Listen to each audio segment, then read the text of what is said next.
We're going to start this fucking show.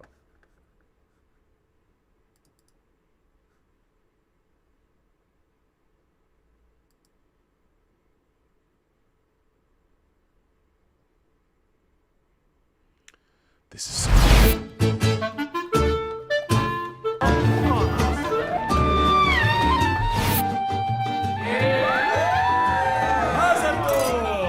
Rabbi Yehuda, why do women wear scarves or wigs on their heads? For respect. My name is Viviana Nieves. What's yours? The same way it is forbidden for a man to touch any woman other than one's wife. Moshe, the children. I had a dream. This way. I like it like that. Hashem told you to dance in a tango contest? A Gentile dancing 6 teacher awards at the wants to Great tango with you Dance. in the TV contest? No, you're a lunatic! She's a bad mother. You might find there's no need. Fuck, man, that's not some metal shit. We want to see some metal fucking shit. Come on, man. What the fuck? By the way, tell the show opens in New York, Los Angeles.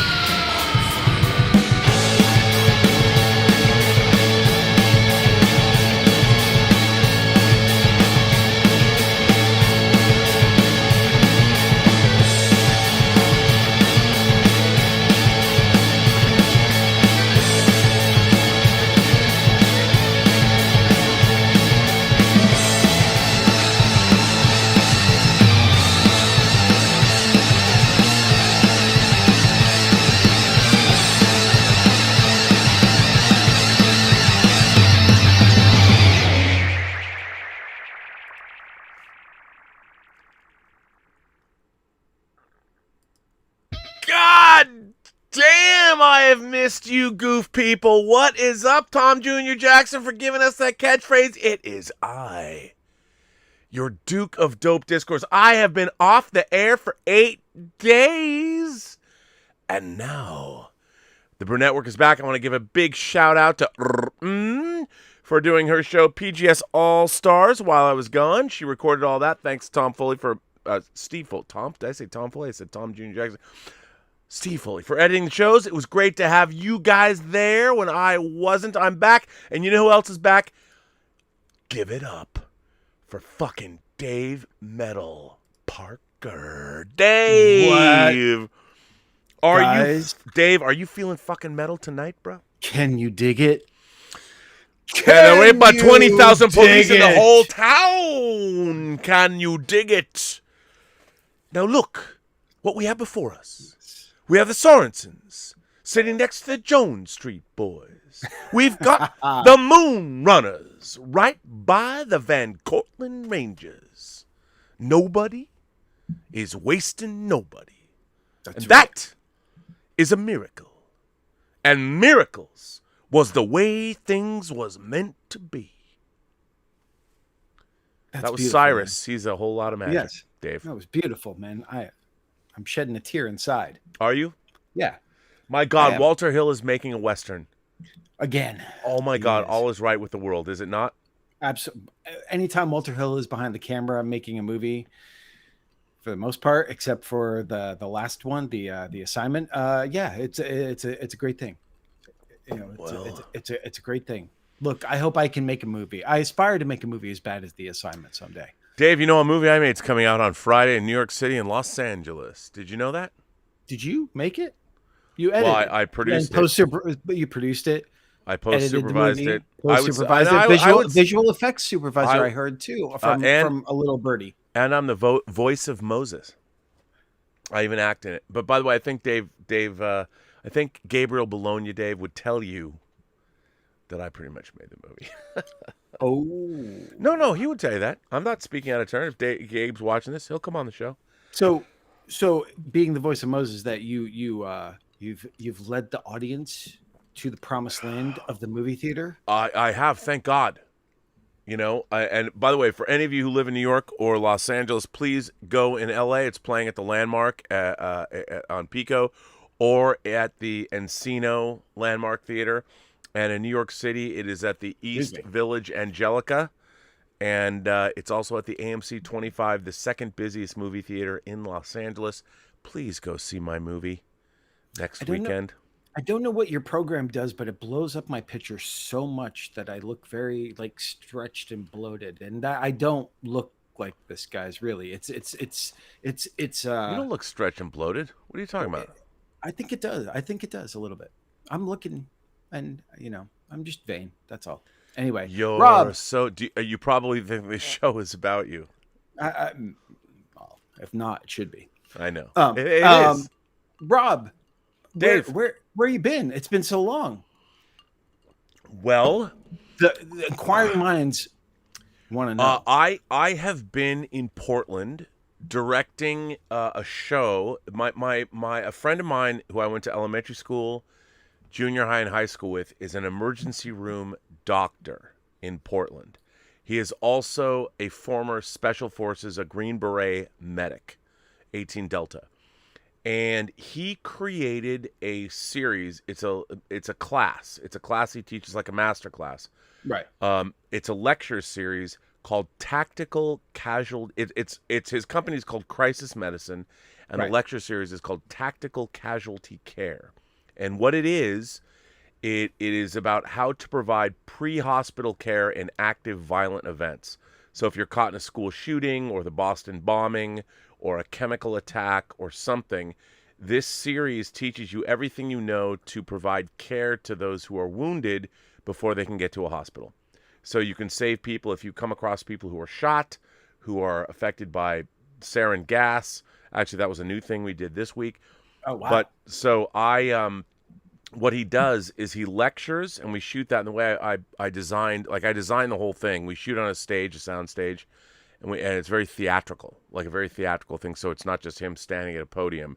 And then we also bring in local law enforcement, SWAT, police. This time we brought in canine units, and we actually did a class on saving the life of dogs. If a dog is wounded, what can you do to save the life of a dog?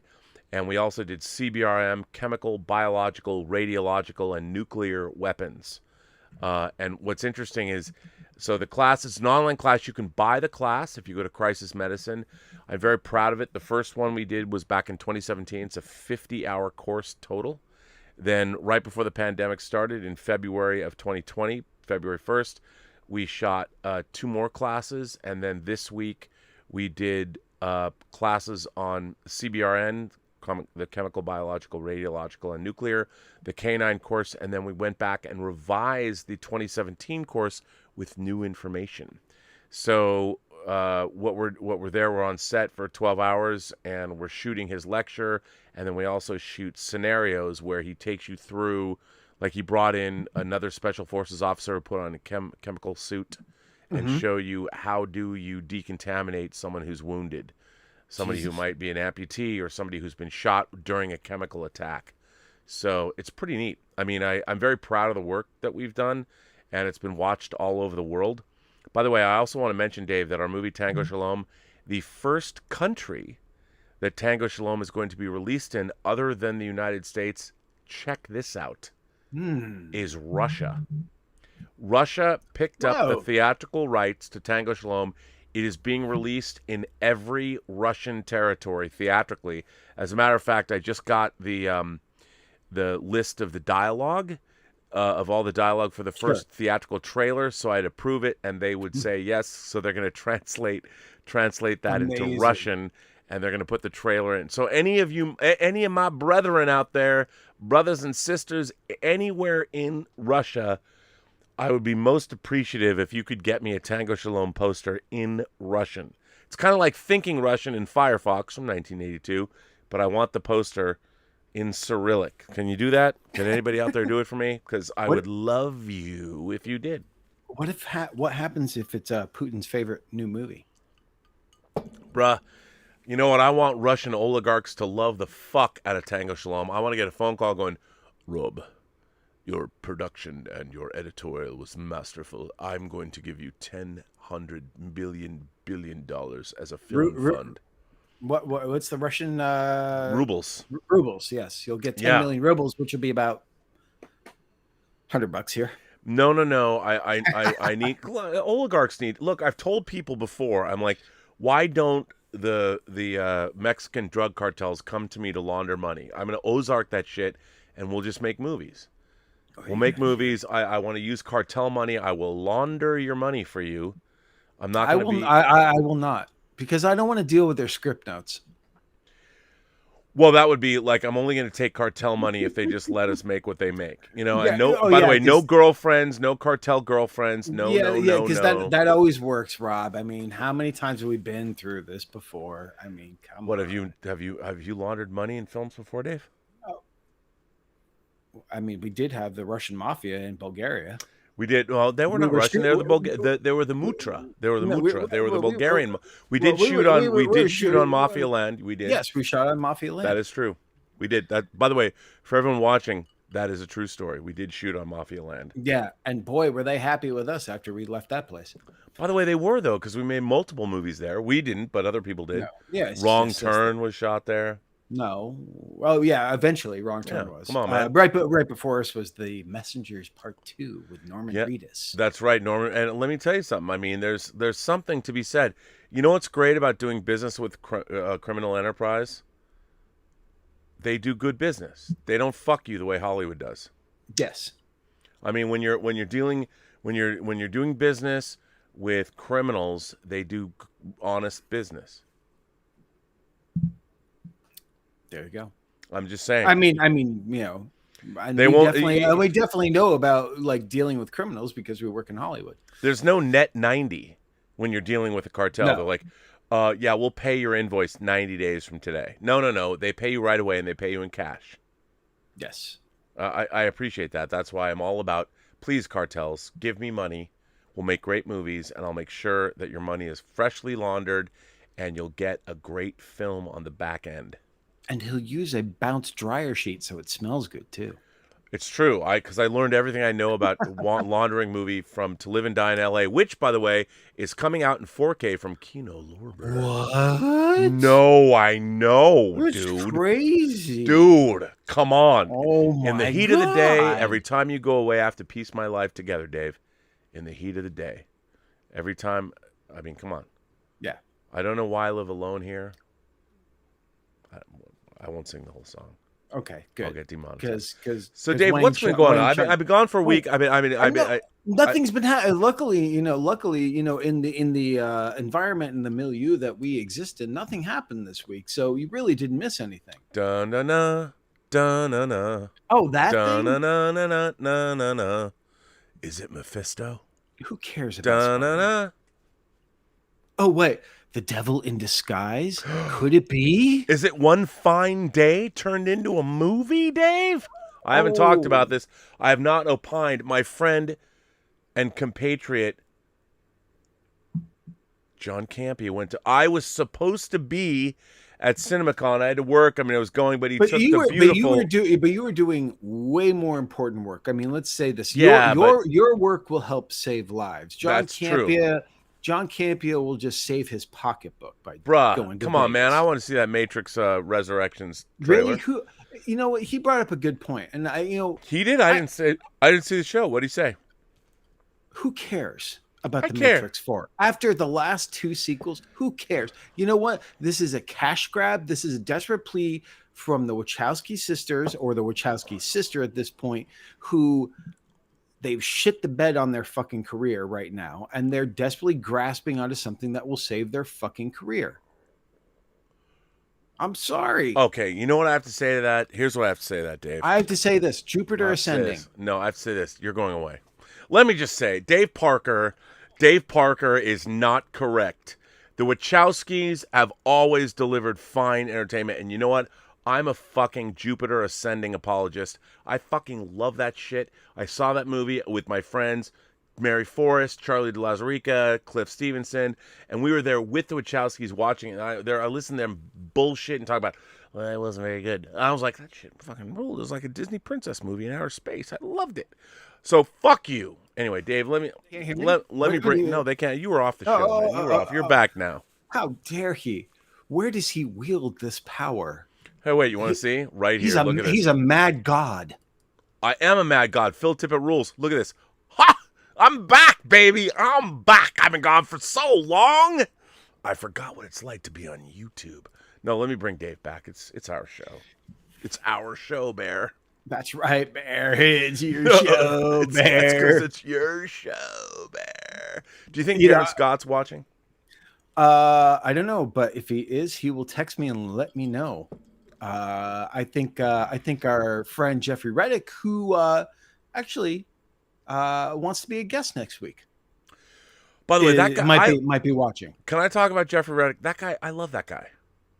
You know, everyone loves Jeffrey Reddick. You know, first of all, not only is he a handsome, articulate human being, but he fucking created the Final Destination franchise. I know. And he's now directing. I know. It's pretty impressive. I mean, we've, streamed with Jeffrey. He's got a lot to say. Believe me. Well, and you know what? And you know what you wouldn't expect from him?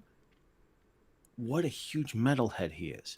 It's crazy. I wouldn't be. Look, I think that anybody who is a horror aficionado has a streak of metal in them. Oh, yeah. Don't you think so? Yeah. Oh, so Matrix 4, Matrix Resurrection. I can't believe. Come on, why are you dissing on that shit? It's gonna be cool. Look, I got to see it, but Neo and Trinity have amnesia. They don't know who they are. Ooh. The Matrix rebooted. Yeah. Well, again, he died. That was the end of the hero's journey.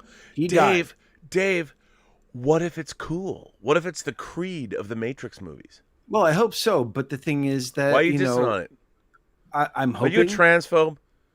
No. Are you against? Hey! Don't say that shit. That's wrong. That's I know. No, I'm not. No, of course not. Because why are you dissing on the movie then? Why you gotta be that way? Well, I haven't seen anything. Why didn't they put the trailer out, Rob? Because it's guess what? They're dissing me with not putting out all these trailers. Dude, I know. I saw nine minutes of Die Another Day. I mean, dude, I was like jizzing just reading about people watching it. I mean, right. John Camp is like, that shit was awesome. I'm like, okay, bruh, how long? Come on. I had the perfect seats. I'm a lifelong Bond fan. I had perfect seats in April of 2020 to see No Time to Die. Yeah, not Die Another Day. That's it. You said you just saw nine minutes of Die Another Day. You're like, oh, really? The opening scene, Korea is pretty cool. Yes, it is. And I'm jealous that your Canadian, your fine Canadian friend, I guess if we can call it that, he got to see Ghostbusters, which he said was really delightful. I know a lot of people saw and they all loved it. Which is that's very exciting. Come on and Dune. Come on and Dune. Where they're showing Dune like next week. Who cares, dude? The spice must flow. I'm telling you, you got to see Dune so you can are you having trouble falling asleep? What kind of person are you? Come on, man. No. I mean, what kind? I understand. Look, your horror-addled brain doesn't understand the concepts inherent in Frank Herbert's Dune. Well, guess what? Dune is a very complex, dense, fucking story and novel. I understand your adolescent brain might have a hard time. And let me tell you something here. This is what bothers me more about Dune. He tells half of the story. And the chances are he may never get to tell the other half. I can't argue with you. Most likely he will not, because he's going to want so much money. And you know what? At a certain point in time, when you're making movies that big, they actually have to turn a profit. And he hasn't done that in a while. You bring up very good points that I cannot fault you for. It's true. I mean, look, to be honest, here, you know what? I honestly, here's something I have to say. And I hate saying this, but the greatest indicator that Hollywood is fucking brain dead and the people that run Hollywood don't know shit about anything is the fact that they spent $170 million on Blade Runner 2049. Now people are like, what, Rob? I would say that, look, I loved Blade Runner 2020. I loved it. Loved it? Loved it. I loved it. I sat in the theater. I went on a Tuesday. I couldn't see it opening weekend. I saw it on a Tuesday at the Chinese in IMAX. It was like me and 6 other people in the theater. It was Yeah, well- it was one of the most overwhelming motion picture experiences I've ever had. The sound mix is probably the best sound mix I've ever heard. I mean, it was so loud, dude. It was literally like it felt like I felt the first time I went down on my girlfriend when I was 13. It was amazing. I Jesus didn't know what I was doing. Okay, It was look, fucking amazing. So it's not that good. it was that good. Like It's it was not. like I can't believe I'm here. It was amazing. But I want you to hold that thought because we're going to get to this because this is part of what I want to talk about. Well, it is. But let me just say. Okay, sorry. Why would anyone spend here? The point I was going to make is that Blade Runner is a cult movie. Like we love it, film fans love it. The general population was like, "What the fuck? Blade Runner is a boring snooze fest." Like it was a failure at the box office, and it is only in film circles that people love it. And the fact that Warner Brothers, it's because studios say, "Oh my God, it's an IP, and Blade Runner is the most amazing thing in the world." It is. I think it's but more only than that, though. Yes, but the problem is, it never made any money. No one is clamoring for a Blade Runner 2049. And by the way, I would say this. I think it's one of the. I think about the best sequels of all time. Number one, the best sequel is Godfather 2. Right. Number one. Number two of all time is The Empire Strikes Back. Number three of all time best sequels is The Road Warrior. Okay. You know, I mean, yes, yeah. I mean, you bring up some good, yeah, of course, yeah. Those I are can't argue with this. to me those are the three greatest sequels of all time. That's now very good, right? And you look at Blade Runner and you're like, what the fuck, man? Who thought 170 million? By the way, don't get me wrong, I love living in a world where that movie exists because I loved it. Yes, loved it. I got well, you can't see here, but look. I have my 12-inch Joy right here. I've got Ana de Armas. You know what, Rob? I got my 12-inch Joy right down here. Well, okay. You know, dude, I wish I did. I mean, I can barely muster 7.5 inches on a good day. I mean, what can I say? And I don't have the girth. I don't have the tin can cock that I've heard that Don Johnson when you bring had. that up, if someone doesn't go there and say they got their 12-inch Joy down there, I mean, come on, everyone's asleep at this point, dude, and that would be wrong. I know, but you know that's why I'm a cunning linguist. That's right. Oh, so I want to talk about this more because it's very interesting what Being you a said cunning about linguist. No, Oh. you talk about that all the time. I do not talk about yodeling in the valley, eating at the Y, or chowing some box. I don't talk about that all the time. But yodeling in the valley. That's actually a rap song. I didn't. But I want to talk about more about your experience in the theater seeing Blade Runner 2049. But a little later, I want to get through some business first. So first off, what did you think about the Spider-Man trailer? I have to say, Dave, to be honest, I thought it was a terrible trailer. Really? Now, that's interesting. Why? I thought it was badly cut. I thought it was not. They had a lot they had to like put in the trailer, and I thought the trailer, like, look, the information it conveyed was very intriguing, but I thought the trailer was bad. I thought it was a bad trailer. I thought it did really well, and I got to say this, dude. What do I know? It was like the biggest trailer of all. It out trailered Endgame. Yeah, but you know what? Those are just numbers that are just waiting to be beat. I don't care about that stuff. That everyone watched it, and more than Endgame and everything else. To me, that means very little, except that more and more people are being connected to the internet and they're watching stuff. That's fine. That's great.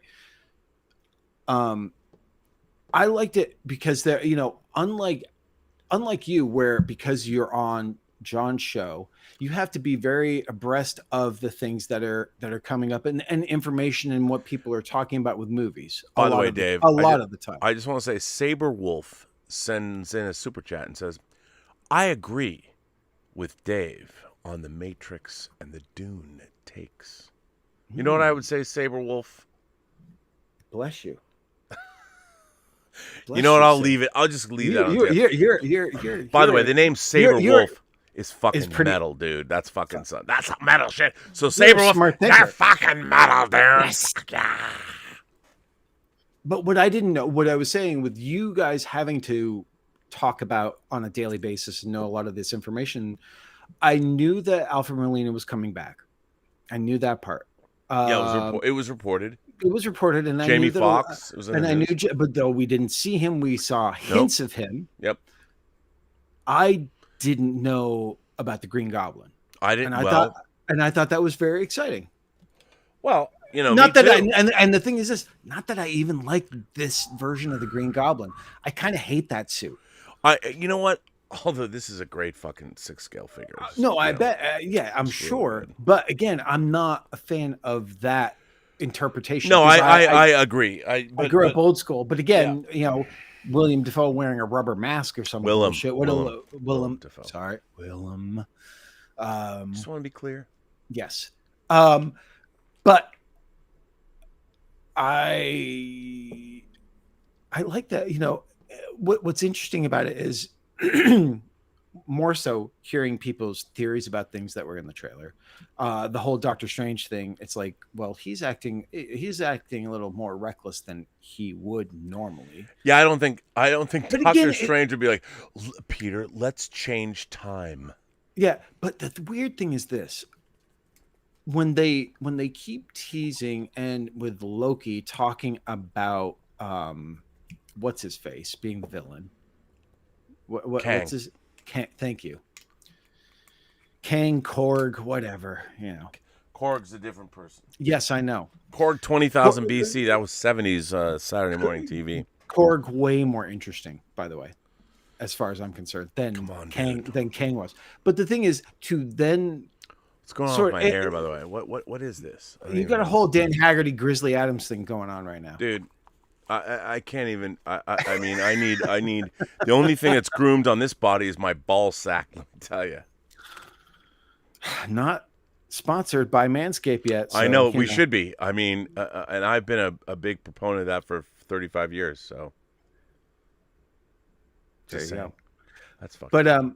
But to me, it seems weird that they would like sort of just switch gears or like stuff to start introducing Mephisto, which I assume would have to trickle into Doctor Strange 2, you know, as being a big bad and being the devil and stuff like that. That's a very weird, different sort of thing for them to sort of introduce into the Marvel world at this point, don't you think?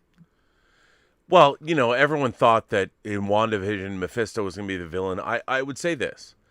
You know, one of the things that the MCU does really well, by the way, Shang-Chi opens Friday. Yes. I loved it. I can't wait. Like I don't honestly know if I'm going to go to a theater, but I really want to see it. Go see it in IMAX. Yeah, go see it and get COVID. No, just wear a mask. I mean, take some. I cannot implore. You know what? I have to say this. I mean, I was very effusive in my praise of Shang-Chi. I think, you know what? It really reminded me of. It reminded me of, and it has nothing to do with this movie at all. Okay. It's like Back to the Future. Cool. Back to the Future was wildly entertaining from the opening pan across the clocks till the very end. Had a lot of heart. Yeah. That's what Shang-Chi is. I mean, and a lot of spectacle. Yeah. And I loved it so much because I felt like I was watching an 80s movie. And nobody's talked about that way. And people are like, oh, Rob, you're just a Marvel shill. I'm like, Jesus Christ. You wish you could be. I've said it. I said it live on my show. I'm like, hey, man, I saw it. Fucking pay me. I am a fucking whore. I will suck your studio cock. You can blow me. You can I don't care. You know, you want to cream pie me? Fine. That's great. I'll take your money. Nobody pays me for my opinion. The fact that anybody thinks that my opinion, and by the way, I said, if you want to pay me for my opinion, I'll take it. No one can pay me No off. one. Here's the thing. Rob, no one will hire you. That's from Tootsie, Dave.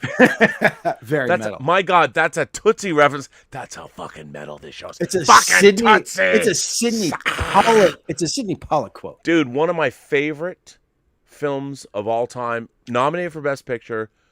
One of the great comedies ever is Tootsie. Amazing. Yes. But amazing. I have to say, I the idea, it's so, we live in a weird world where I think a lot of fans have forgotten, like, look, there's a lot of people that I even stream with that I love, but they are pushing a narrative that's kind of silly. Like there is no studio department that's paying people for their opinions. I know. And then they're like, they just, the thing is, I think what happens is this, because Marvel has been going on since 2008, and it has been all until and only till you pointed it out, and you guys pointed out that there has been some backlash with the television show stuff. yeah. It's all been goodwill with the movies. All across the board has been goodwill, and deservedly so. I mean, yes, some are better than others, and Dude. people's personal preferences on what they like and everything else. One of my favorites is, like, I love the Thor movies and I love Doctor Strange, and some people are like, it's okay. Dude, I know. But what's so interesting is those movies are made with such craft. And there's so much love put into the films. Even, like, I have to tell you, I was in a particularly bad place. I was not having a good week. And I went and I watched Captain Marvel. I watched Captain Marvel 3 times. Hold that thought. Hold that. We're going to get to this. This is what I want to talk about tonight. But let's do some business first. First off, before we go too far, you've gotten some super chats before we even were on. Let's scroll up and let's deal with these now. Well, Dave, yes, because people are sending in super chats. And by the way, you know what? First of all, I want to thank everybody who supports this channel by giving us. Fuck yeah! By the way, you could say super chats are metal because theoretically it would be real, actual metal tinkling into some kind of a. Oh my God! I mean, look. The fact that anyone and you say this all the time, the fact that anyone spends any of their hard-earned money to ask questions to you specifically, I get to adjunct onto it. But the fact that they spend their hard-earned dollars is amazing to me. It blows my mind. It's incredible. It's the core, it's astonishing. But I will say this, Dave. You and I have both led a life, and we have spent 30 years in the entertainment business pursuing our goals. And we've had successes, we've had not great successes, but we have, I think we have a perspective that is worthy. We provide something different than other YouTubers. I think we do that. I think look, the two of us together provide a different kind of show and everything else, and that we can be a little more freeform. We can, like, look, we're gonna say what the fuck we want to say. But we've also done things that a lot of people haven't done. Yes, we have.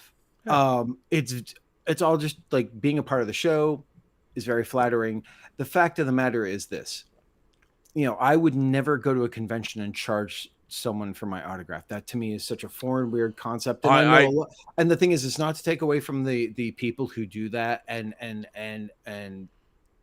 stuff, but God damn it, if you do get an autograph from someone and they charge you for it, I really hope they make it worth your dollar and your wire. I would pay for Barbara Crampton's autograph. But you don't have to. I know, but she's been on the show. I mean, I've been in love with Barbara Crampton since, like, literally for 30 years. Speaking of, have you watched Jacob's Wife yet? Dude, I haven't. I own it on Blu-ray. Yeah, have you watched it yet? I have. What do you think? I thought it was pretty interesting. I thought she was fantastic, dude. She and Larry Fessenden make that movie. He's a director. Didn't have to act in it. I mean, I had so much fun with that movie. And by the way, she's got a portrait aging in the attic. I don't care. I mean, that woman, she's unbelievable. I mean, she was on this channel. By the way, you can look at my interview with Barbara Crampton. I mean, I love Barbara Crampton. I love her, and the fact that she's come back into the horror community and embraced it. She's producing. She's acting. Watching her performance in Jacob's Wife is. She's having so much fun.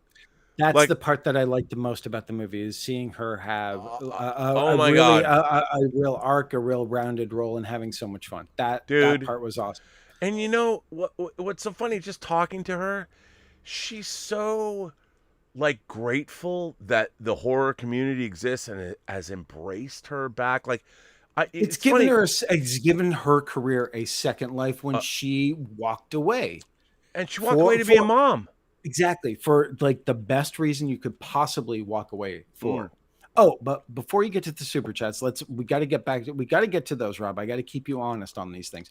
But Dieter Bastian goes, Dave Parker, Rob hasn't informed me yet what your autograph cost me.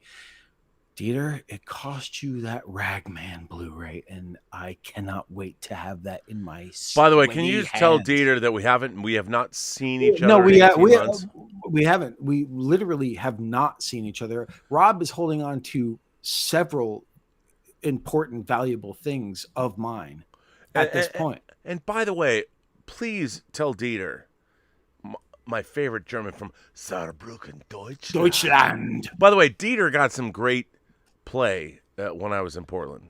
Oh, really? You got lucky, Dieter? Nice. No, he got some great. You said you got some great play, Rob. Okay, let me be clear. Nice, Dieter. Good for you, buddy. No, a 17-year-old girl spoke to him in German. That's what I meant. Not that, and it was not untoward at all. You're going to get me canceled if you. But giving those specifics, I was just happy for him. And now you're going 17-year-old. I mean, it's like you better go full screen in a minute here. Okay. Since you said, what I meant to say for all of you out there was just so you understand, my friend Dieter Bastian, who everyone, by the way, I have no problem that everyone watches Let's Get Physical Media because they love Dieter Bastian. I want to say I discovered him. I brought him to America. I brought him to the world. And you can love him more than you love me. Don't have a problem. But you know what? I got a 17-year-old German-speaking girl in Portland, Oregon to talk to him. Wait, Dave's going away? Like, I can't. Okay, well, I'll talk about it. Okay, Dave wants me to do super chats. Okay, since I'm full screen here, I'm gonna give you guys some super chats. And by the way, anybody who sends this channel super chats or tips, thank you. You can do that in the description down below. But you know who sends the first super chat? I haven't done super chats in like 9 days. Louis Terrazas. Louis or Lewis sends in a super chat and says, "Yo, big dog. I sent Campia a letter, but you deserve major props. Every outlet on YouTube like you guys is saying Feige and Eternals will say that X-Men have always been, you called it, Rob, metal as fuck." Okay, what Louis Terraza is pointing out is something I've said the whole time. There have always been mutants in the MCU. We just haven't followed their stories. We've only been following the Avengers. And by the way, if you follow Marvel Comics and you read Avengers comics, you might never see the X-Men. I mean, here's the thing. The X-Men are in the MCU. They've always been in the MCU. We just haven't heard about them. And for all of you people that are like, well, where were they in the Battle of New York when Loki opened the sky and the Chitauri came? Yo, man, that lasted like 5 minutes. Actually, it lasted like 90 minutes. Do you think every superhero or meta-human in the world is going to just, we have to go to New York and fight this shit? They don't know. They're watching. The X-Men are watching TV in Graymalkin Lane the same way the Avengers. Like, they're like, oh my God. Can you imagine the X-Men? And when they introduce the X-Men in the Marvel universe, you're gonna see Xavier School for Gifted Youngsters, and they're gonna be watching the Avengers fighting the Chitauri in New York in 2012. They're gonna be like, oh my God, there's an alien invasion. Professor X, should we do something? No. No, you're not. Yeah, hang on. Let me bring back Dave. He's touched his urethra and drained the main vein. And refilled. Okay, and refilled. So, Dave, I've done one super chat. The first one, which was about you and the Eternals and everything, which is, I think we talked about this before we went on our mini hiatus here of the Eternals trailer and everything, and how that inspired me to get the Eternals omnibus, which I've now. Oh yeah, no, you did, and you got it. You got yeah, I got it, and I've started to read it, and it is one of the most because it starts it's with some dope ass shit, isn't it? It starts with the Jack Kirby years, of course. Yeah, which I have. But mine goes through the Walt Simonson era. Yeah, and then does it have the Neil Gaiman stuff? It does not have the Neil Gaiman stuff. But I will say, but I will say this, and I'm still like very early on in reading it, but I was so maybe more than ever so blown away by Jack Kirby's artwork. Bruh. It's so beautiful. It's Jack Kirby Day. Well, it was yesterday. Right, but doing this sort of, starting with the Mayan temple and everything else, it's just so complex. Yeah. And the colors are so vivid and bold. But it was also what really impressed me was the storytelling. Yeah. It's this combination of mythology and religion and science fiction that has totally got me so now excited for this movie, where before I had no frame of reference for it. Well, nobody does. They don't know. And I really wanted to have one to appreciate it even more. Well, look, I think what's really interesting we saw from the new trailer is that the Celestials have come to judge Earth. And I think that's the thing too. I think it was that first shot of a Celestial, the red one. And I don't know what it's called yet because I haven't gotten there. He's the judge. He's the judge. It was so beautiful. It was so jaw-droppingly like gorgeous. I mean, again, the thing is when you get these movies now, these Marvel movies, they are so painterly. They're now that they're creating these images that just you couldn't have done before. No, and that's so exciting. First of all, I will say this: it doesn't look very. What the Celestial does, but most of it doesn't look very Kirby. What excited me, and I knew enough about Jack Kirby. What excited me when I saw, Thor Ragnarok was how Kirby, the production design and everything was. And I love the fact that Taika Waititi not only embraced it, but just threw it to another level. And I got to give it to the guy who is like showing this big pillar with the heroes, the main champions there, and there's the man thing right there. No, it was, but I'll bet Taika Waititi didn't do that. I don't care. You know about me. I'm all about the giant-sized man thing. I know. And you should direct the Man Thing movie. They should tap you. And I would love to, because nothing broke my heart more. I was always convinced if I was going to do one Marvel movie ever, and this was before Marvel got started, was I wanted to do the Man Thing. I know, dude. Because I wouldn't have been able to do Swamp Thing. It was just too big, and I got very close to working on the Swamp. But I got very close to working on the Swamp Thing series if it had not been canceled. And that would have been a real dream too. And then Brett Leonard comes out with a Man Thing movie that came out on Lionsgate, and we found out about it when we were in New Zealand because some of the effects people had worked on it. I know. And it's such a crushing disappointment. And I actually knew the screenwriter too. It was a crushing thing. And I know it's just, I know it's everyone, we all have our weird fetishes, and mine are swamp monsters. Dude, that's fucking metal as fuck. My fetish are swamp monsters. That's why I love this show. I'm so glad, Dave. I'm so glad to be streaming with you again.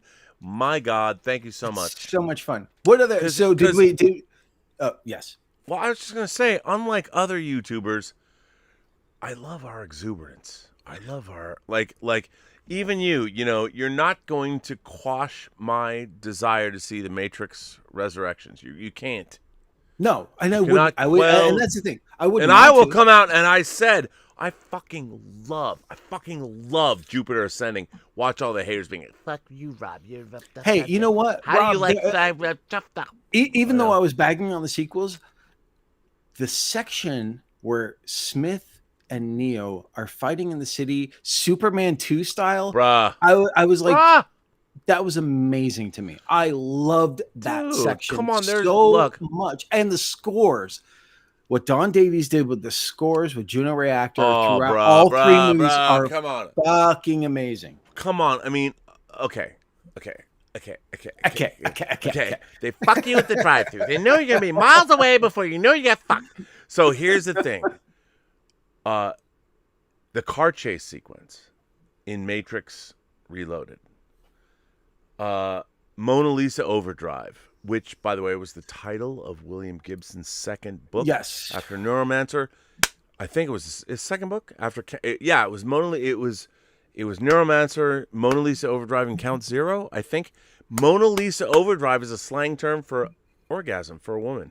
Sure. And if you're a cunning linguist, you know what I'm talking about. That's but right. most of you are not. But I would just say that, come on, work on your finesse game. Remember, 45 degrees upturned, go from 98 beats per minute to 128 beats per minute and bring it down. Just saying. But anyway, we'll tell you whether I'm wrong or right. But so anyway, where was I? I'm sorry, my head was somewhere. Well, So let's go back. Yes. So going back to Don Davis and Juno Reactor. You know when we were in Bulgaria, Juno Reactor was playing in Kiev, and they were playing in Kiev the week before we started shooting. Right, because you were there before I was. Like, even I was there when Kiss played Bulgaria. I know you saw, and I flew in, and fucking Juno Reactor was playing in Kiev, which is a look. We had an actress. It's not in the movie, but we did get an actress from Kiev. Yes, we did For a sequence. It's not in the film. Too bad. Yes. But dude, I've never seen. I watched every live Juno Reactor live in Tokyo. Watch it. I mean, I fucking watch it. Juno Reactor to me is like the Bauhaus of electronic dance music. I mean, probably will have something to say about that because she's really into EDM. But I love Juno Reactor. I love them. I have many. Are you saying that her is like she's into EDMs? Does that mean she's into altering substances as well? Are we going to put that? Look, all I can tell you is that now there are the FDA is doing research into MDMA. Yes. No, MDMA, and to me, psychedelics are fine. But my drug of choice is MDMA, pure MDMA. Now, for those of you who don't know, you know it doesn't do anything to your spine. Codename Molly. Remember, if you're going to do great MDMA, do it once a month. You can't, it's not like cocaine, which is endless. MDMA only works once. It's a serotonin dump in your body. You can't keep taking pills because your body doesn't have any more serotonin. Just so you know. Yeah. What you have, one, if it's great, or maybe one or two. Not that Dave, I don't know anything about MDMA. No, but if it's real, I just, just saying. Let's say, unfortunately, Rogue Thinker has to leave. So goodbye, Rogue Thinker. Wait, hang on. Did he send a super chat? I don't know, but let's get to the next one because we've only gotten to the first one. Well, Justin Bass sends in a super chat and says, one of two. Lance sweet. Bass is my cousin. Good morning. What are your thoughts on What If on Disney Plus? Good question. 2, what am I missing? The long Halloween, all Warner Brothers animated features. Why are they not HBO events? Justin, by the way, Justin's been a good supporter of the channel. These are actually quite good questions. Yeah. And I would say this. Okay.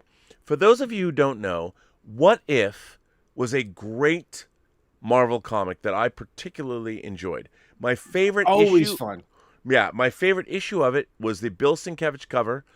What if Conan the Barbarian was the 20th century? And he drew a cover. That was your favorite? Dude, I remember my favorite. Oh, what was your favorite? What if Jean Grey didn't die? Oh, that's dope too. I just love Sienkiewicz's cover with Conan with a gun. And so what if the funny thing is, what if is a huge Marvel staple, and what was funny in the comics is most of the time it ended with the universe being destroyed. Like it always ended badly for in my recollection. The What If comics they never ended well. So I thought it was really cool. I loved what they're doing with What If. I thought it was great, and a lot of people what I find interesting, people like, well, they're just like replacing Captain America with Captain Carter. I'm like, yeah. I mean that's what If was. What If? Yeah, it's not like a big heady event thing. It's like, what if this? What if that? It's like, I actually had to say. What do you think, Dave? Do you like it?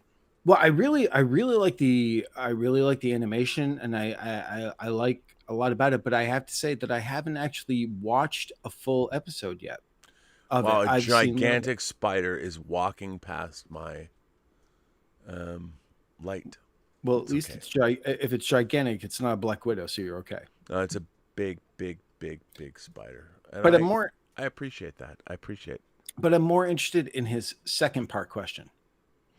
Okay, well, let me just weigh in on that. I mean, I think the What If thing, I think it's a great idea. I think after Loki, the idea that there's many different variants, I think it's cool. I like it. The second part of his question is, what am I missing? What am I missing? The Long Halloween, all Warner Brothers animated features. Why are they not HBO events? Well, they will go eventually to HBO Max. I've watched the first one, and I gotta say, I was really let down. I was really kind of bored with it. I didn't watch the second one yet because the first one, I bought it. I blind bought it because I love that storyline, and I was like, the direction and animation seems very languid. It's very like breathy. Good word. And I was just like, wait, cut, let's go. Like move, what are you doing? And I just didn't get it. And it just seemed like not everyone, but some of the performances were a little lackluster. And I think that my problem is, I think the animation direction is where I'm having a problem with it. It's not that the animation isn't good. It's not that the voice actors aren't good either, right. But the way it's put together, it just sort of dragged out. And I was like, but you don't have to with this story. This is a great Batman story. Yeah, so no, I'm not a huge fan of it.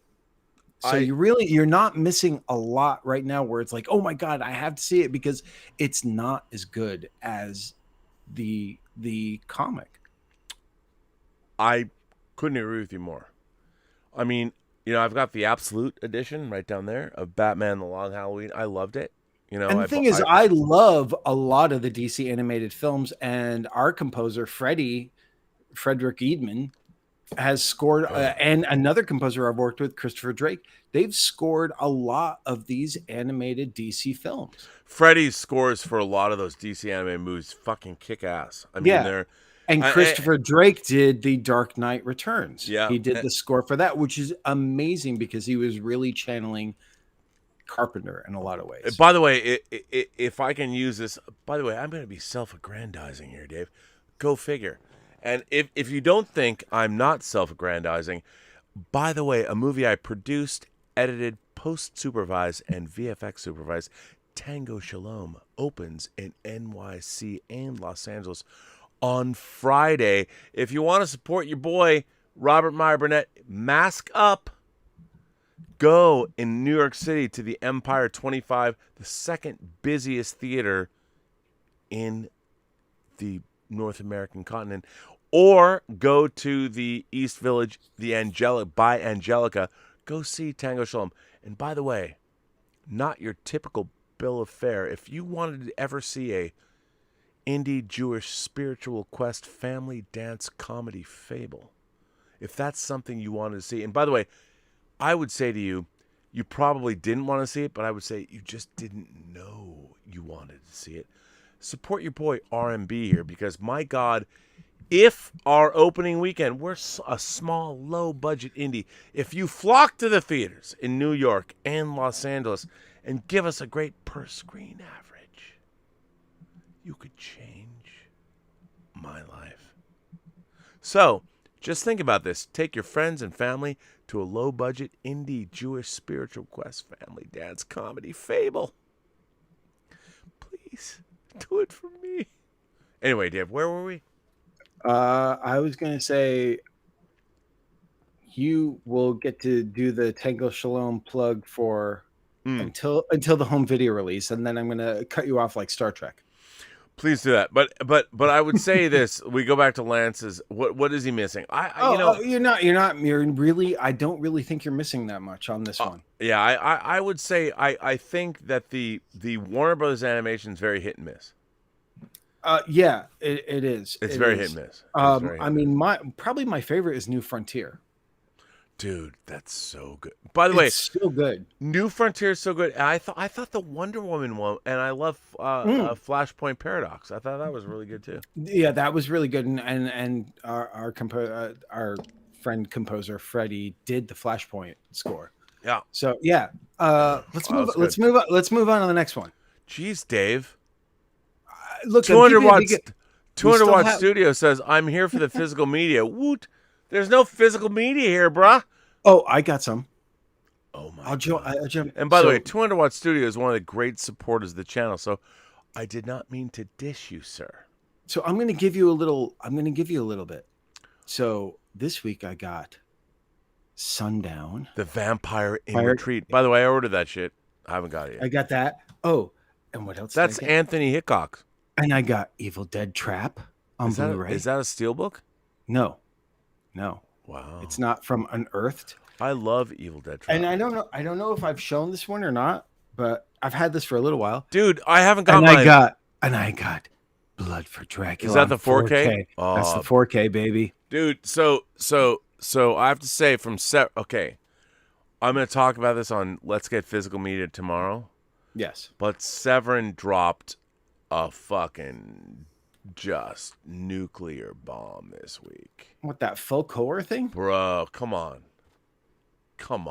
I don't know most of those movies, so I probably won't be. Dude, I mean, okay, for those of you, a 12-disc set. Oh, and sorry for holding up, guys. I don't know exactly where Rob camera cuts me off, so I'm looking at the feed now, and most of those covers were cut off. They were not cut off. You look good. They got cut off a little bit, but anyway. But no, it's okay. No, we got it. You got up. You're supposed to understand. Well, I'm sorry. I'll put it in front of my face next time. I know better now. But yeah, you're getting the folk horror box. Bro, I pre-ordered that shit. Come on. Okay, here's the thing. I don't even know what those movies. I think I know two of those movies. Yeah, but that's the thing. You just have this desire to own almost everything that's put out. No. If it's cool, like that box set looks cool. No. Here's what I would say. All of those filmmakers and it spans like 50 years. It does. Of films. I mean, it is a wide variety of films, and a lot of them I haven't seen. But you know what? One of the things I've loved about Severin films, I mean, it's Don May Jr. Yes. And no, that's Synapse. Oh, pardon me, that's Synapse. Oh shit! That's God Synapse. damn it! Didn't mean. God damn it! I can't believe I said Severin, I think, is David Gregory. It is David Gregory. Yeah, who is great. Don May, fucking, you can spank my bare ass. I'm sorry. Just so you know, Don May, Synapse did Suspiria. And Don May, who runs Synapse, I mean, what he did with Suspiria, he said it was a lifelong. Oh my God, I can't believe I misidentified him. It's okay. You know what? It's like misgendering somebody who is. It's okay. Non-binary. I feel terrible. But so anyway, people know, love the shit. It doesn't matter whether it's Synapse or. Whether the fact that these companies are putting this stuff out is cool, and the nice thing is in that folk horror box set, I sort of looked at like how many of these titles do I know, and I knew virtually none of them, but it was kind of cool because one of the titles was a movie that was made in my home state, Vermont. So I was like that did pique my interest, not $170 worth of piquing my interest, but bro, I pre-ordered that shit. I was like, click, of course. I pre-ordered that shit. And you know why? Here's the thing. We got to support these Yes, companies. the fact that the restorations were being done and that people are doing this work, it needs to be supported. But I mean, again, these you films can could talk be- about more of this on Let's Get Physical in the morning. I will. Yes, I will. Let's we will. let's move on to the next question. Okay, says, hi, Rob and Dave. Hello, everyone excited for the Tango Shalom Theater premiere. By the way, lives in and around the New York area. She can actually go and see And she's Tango already Shalom. seen it. She has already seen it. She's gone to a she's festival. one of the few. Well, you know, I mean, The privileged, the few. And unfortunately, I know we got some bad news this week about the premiere that, was going to be happening. And Yes. look, it's understandable, and it was a good call, but it's unfortunate. By but the way, it's I was things that many people are dealing with. So, yeah, I was consulted with this. So there was going to be on this Wednesday, a red carpet premiere of Tango Shalom here in LA. And we were also having an after party at a bar that was right next to the theater. Right. So the thought was many of the celebrities that were coming were old. They were in their 70s and their 80s because they're friends of Lainey Kazan's and Renee Taylor's. And, Right. we were thinking about all this, and Gabe, the director of Tango Shalom, called me up and we talked about it. And he's like, I can't Put these people in jeopardy. I feel terrible. We can't. He was more concerned with the after party than the actual movie. And I said to him, I go, Alcohol kills everything. what I have learned when I work on crisis medicine, one of Dr. Mike, who does these shows, one of his favorite sayings is, if there is a question, there is no question. Right. Because you already know the answer. And so it's like, should we? The answer is, we shouldn't. No. And you know that. And so, look, I've worked on this movie for 5 fucking years. Do I want to have a red carpet premiere? Sure. Great. That's fine. But it really doesn't matter in the grand scheme of things. That's an ego thing. What I want is for people to see the movie. Right. And while it might not be the movie that all of you people are going to love, because for those of you, I don't think you've ever wanted to see an indie Jewish spiritual quest family dance comedy. Fable. I guarantee you there are some here who do. Maybe, but I will say this. You don't have to watch it. You don't have to like it. It is a low budget, it's a micro budget comedy that I spent 5 years of my life crafting. I'm very proud of the work we did, but let me just tell you, it's not for everybody, and if you hate it, I would prefer you to say, Rob, that movie sucked. It's your phase 1 of this new universe that you're creating. Well, yeah, but I would say this. I mean, it is.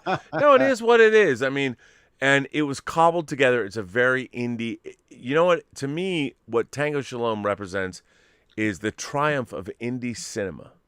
Right. How a scrappy little movie that was, let me just say, because I did it, it was cobbled together.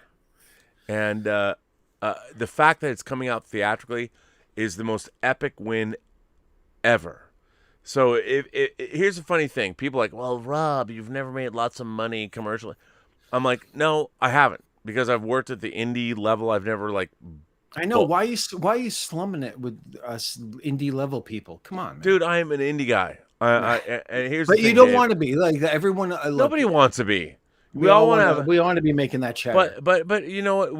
We all want to be making the chatter. But the fact is, I mean, that's a really hard thing to do. How many people? There's 20 people in the world that the studios want to hire to direct. I mean, is it 5%? Is it less? No, I would Who say actually this. do. Yeah, I would say this. You know what? I am extremely proud of Tango Shalom. The fact that it's come out in theaters is an epic win. Would I tell people that Tango Shalom? Of course. It was cobbled together. It's something that was made with baling wire. What did they say in New Zealand? Duct tape and baling wire. Or that's twine, what Tango. yeah. Whatever. That's what Tango Shalom is.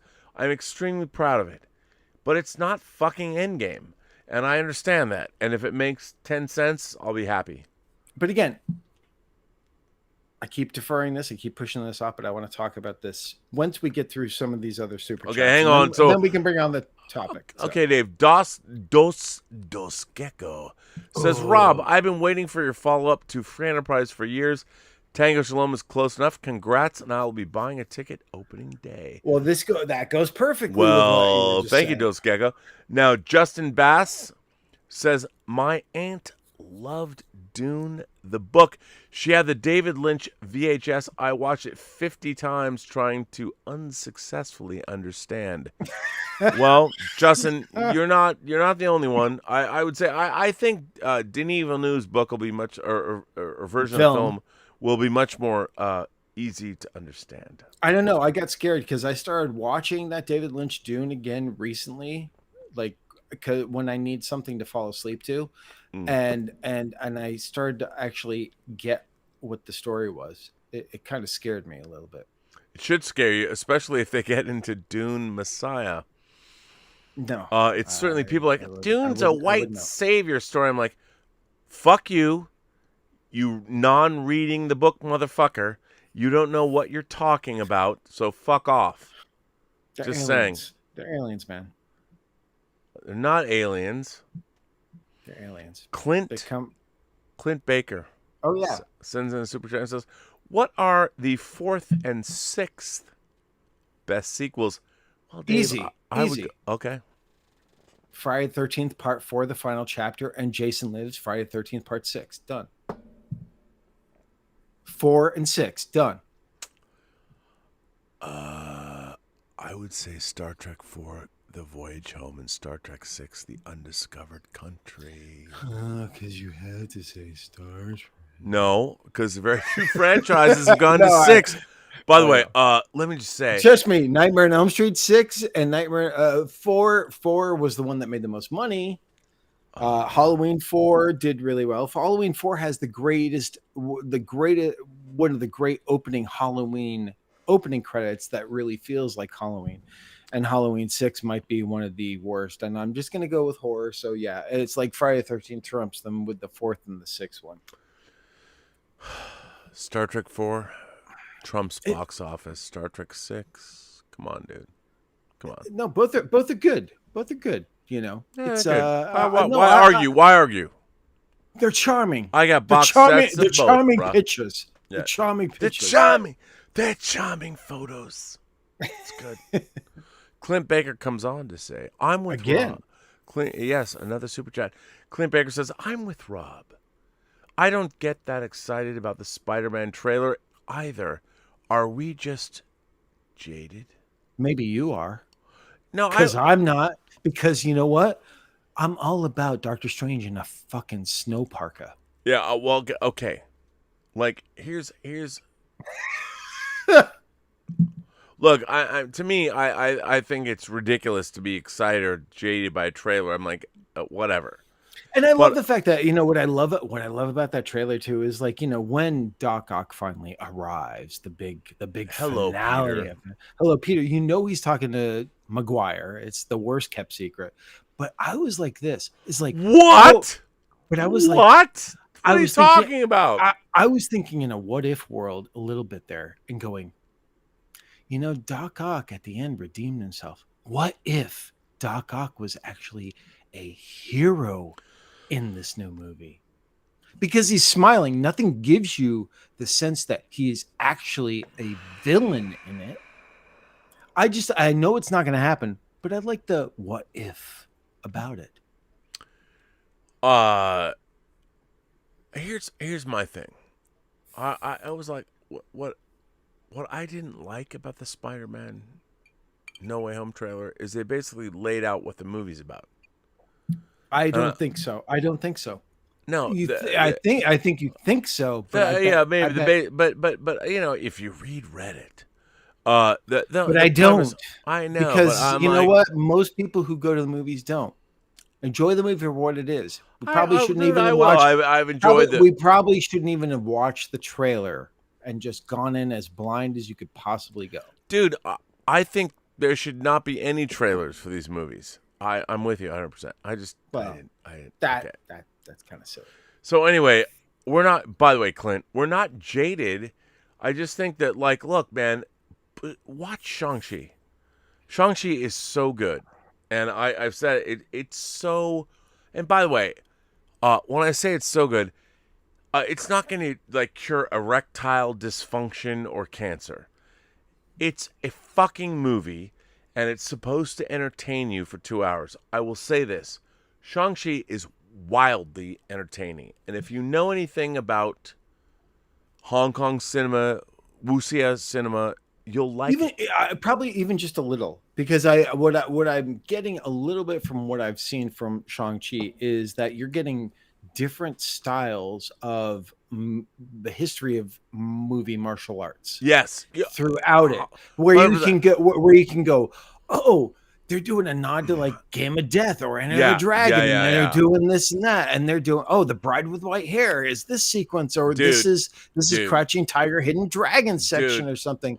And that's exactly what they're doing, and that's kind of cool. The fact that they're paying tribute. No one before. It's funny because, like, what I found funny and what I found fucking annoying is because I used the word triumphant there. A lot of people attacked me on social media, accusing me of being a shill or whatever. I'm like, I am not part of the access media. I don't get sent invitations to go see movies. I don't. He doesn't. I saw this movie. It's all because of Campia. Yeah, I saw this movie. Campia is the shill, guys. That's the reality. John is not a shill.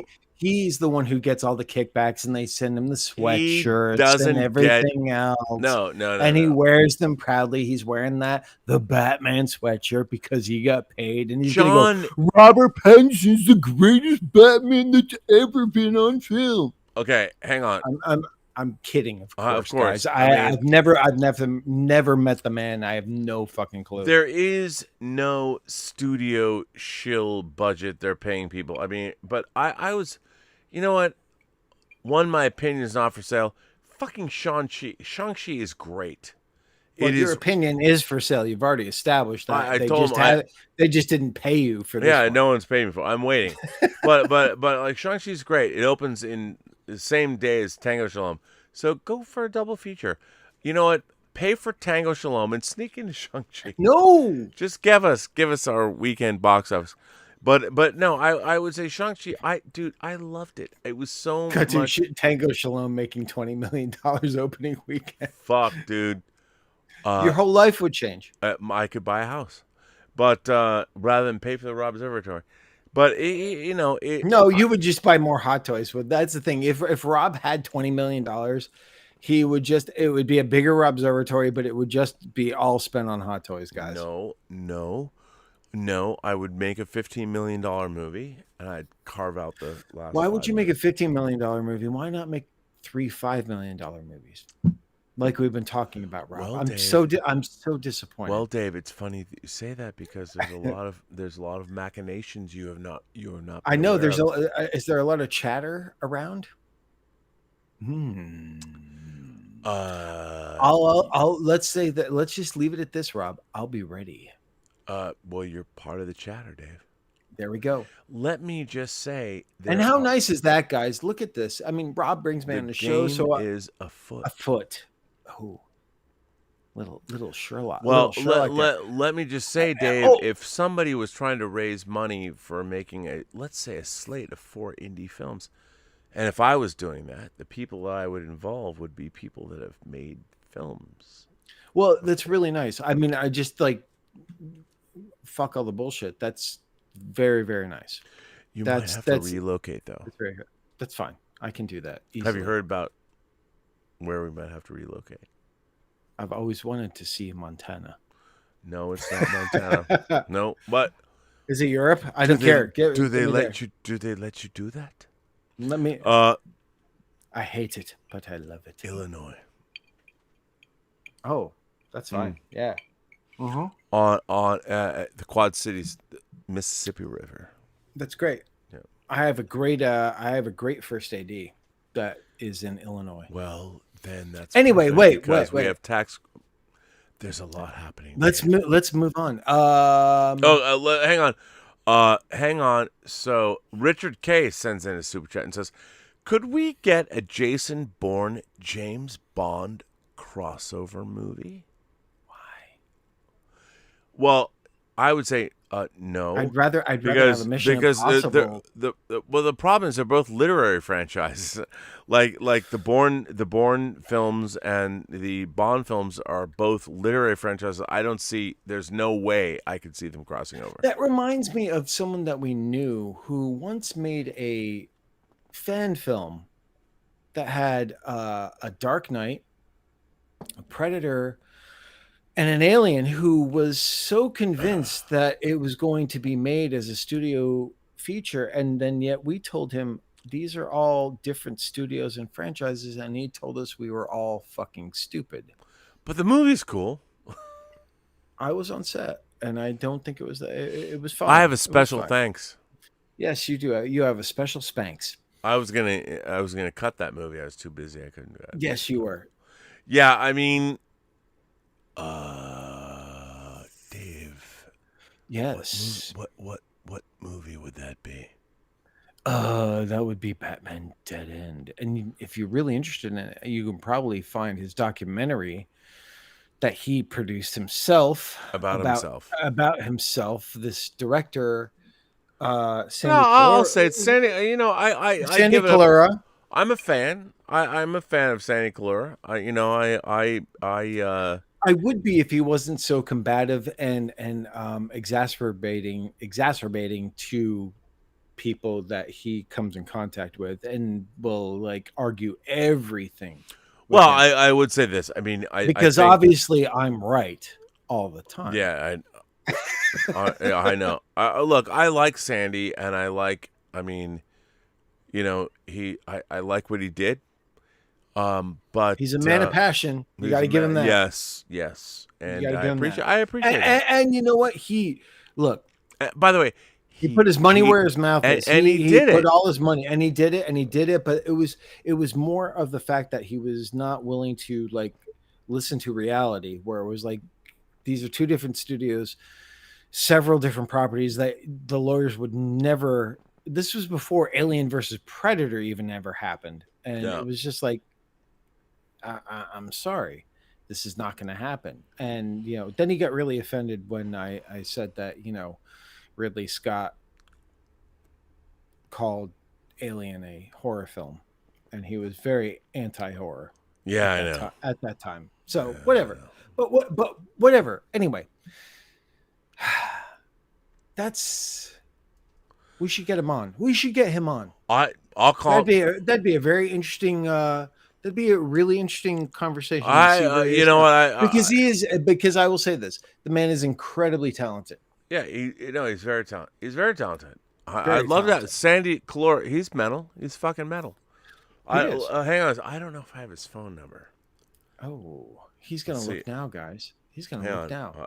I don't know if I do have his phone number in my contacts. I don't think I do.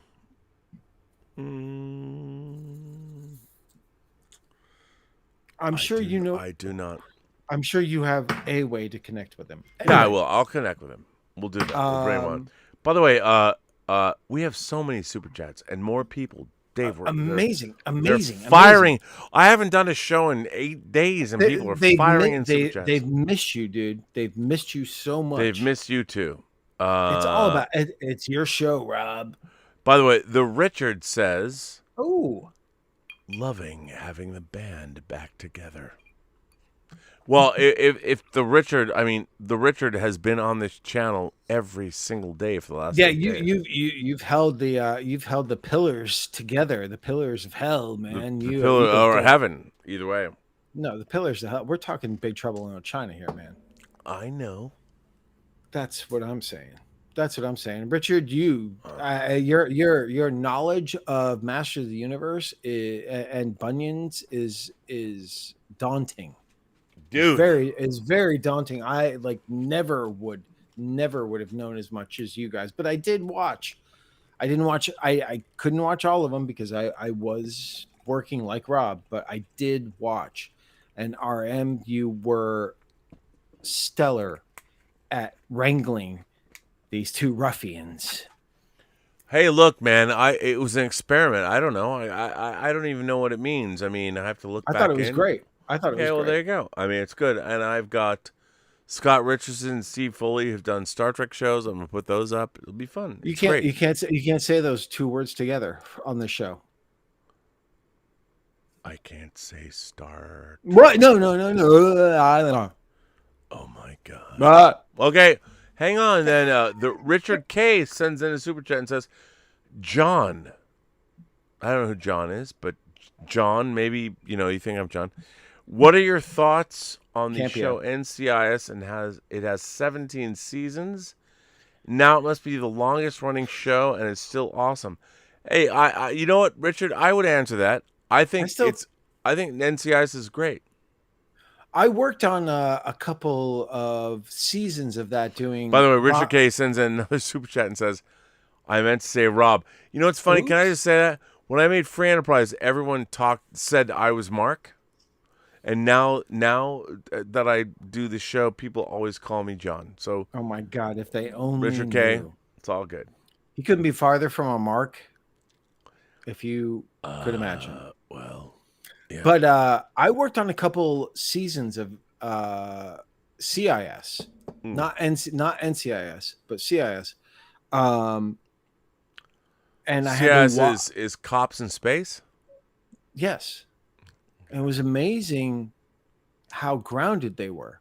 I gotta say, but it's a great, it's a really, I get it. I understand. It's a pretty captivating show in that sense. I like it. I mean, at the least what I cast is worked on. good. I mean, 17 seasons. It's not as long as Bonanza, but it's up Or there. or no, I think The Simpsons is still the longest running. Yeah, 30 seasons or something. Something crazy like that. Yeah.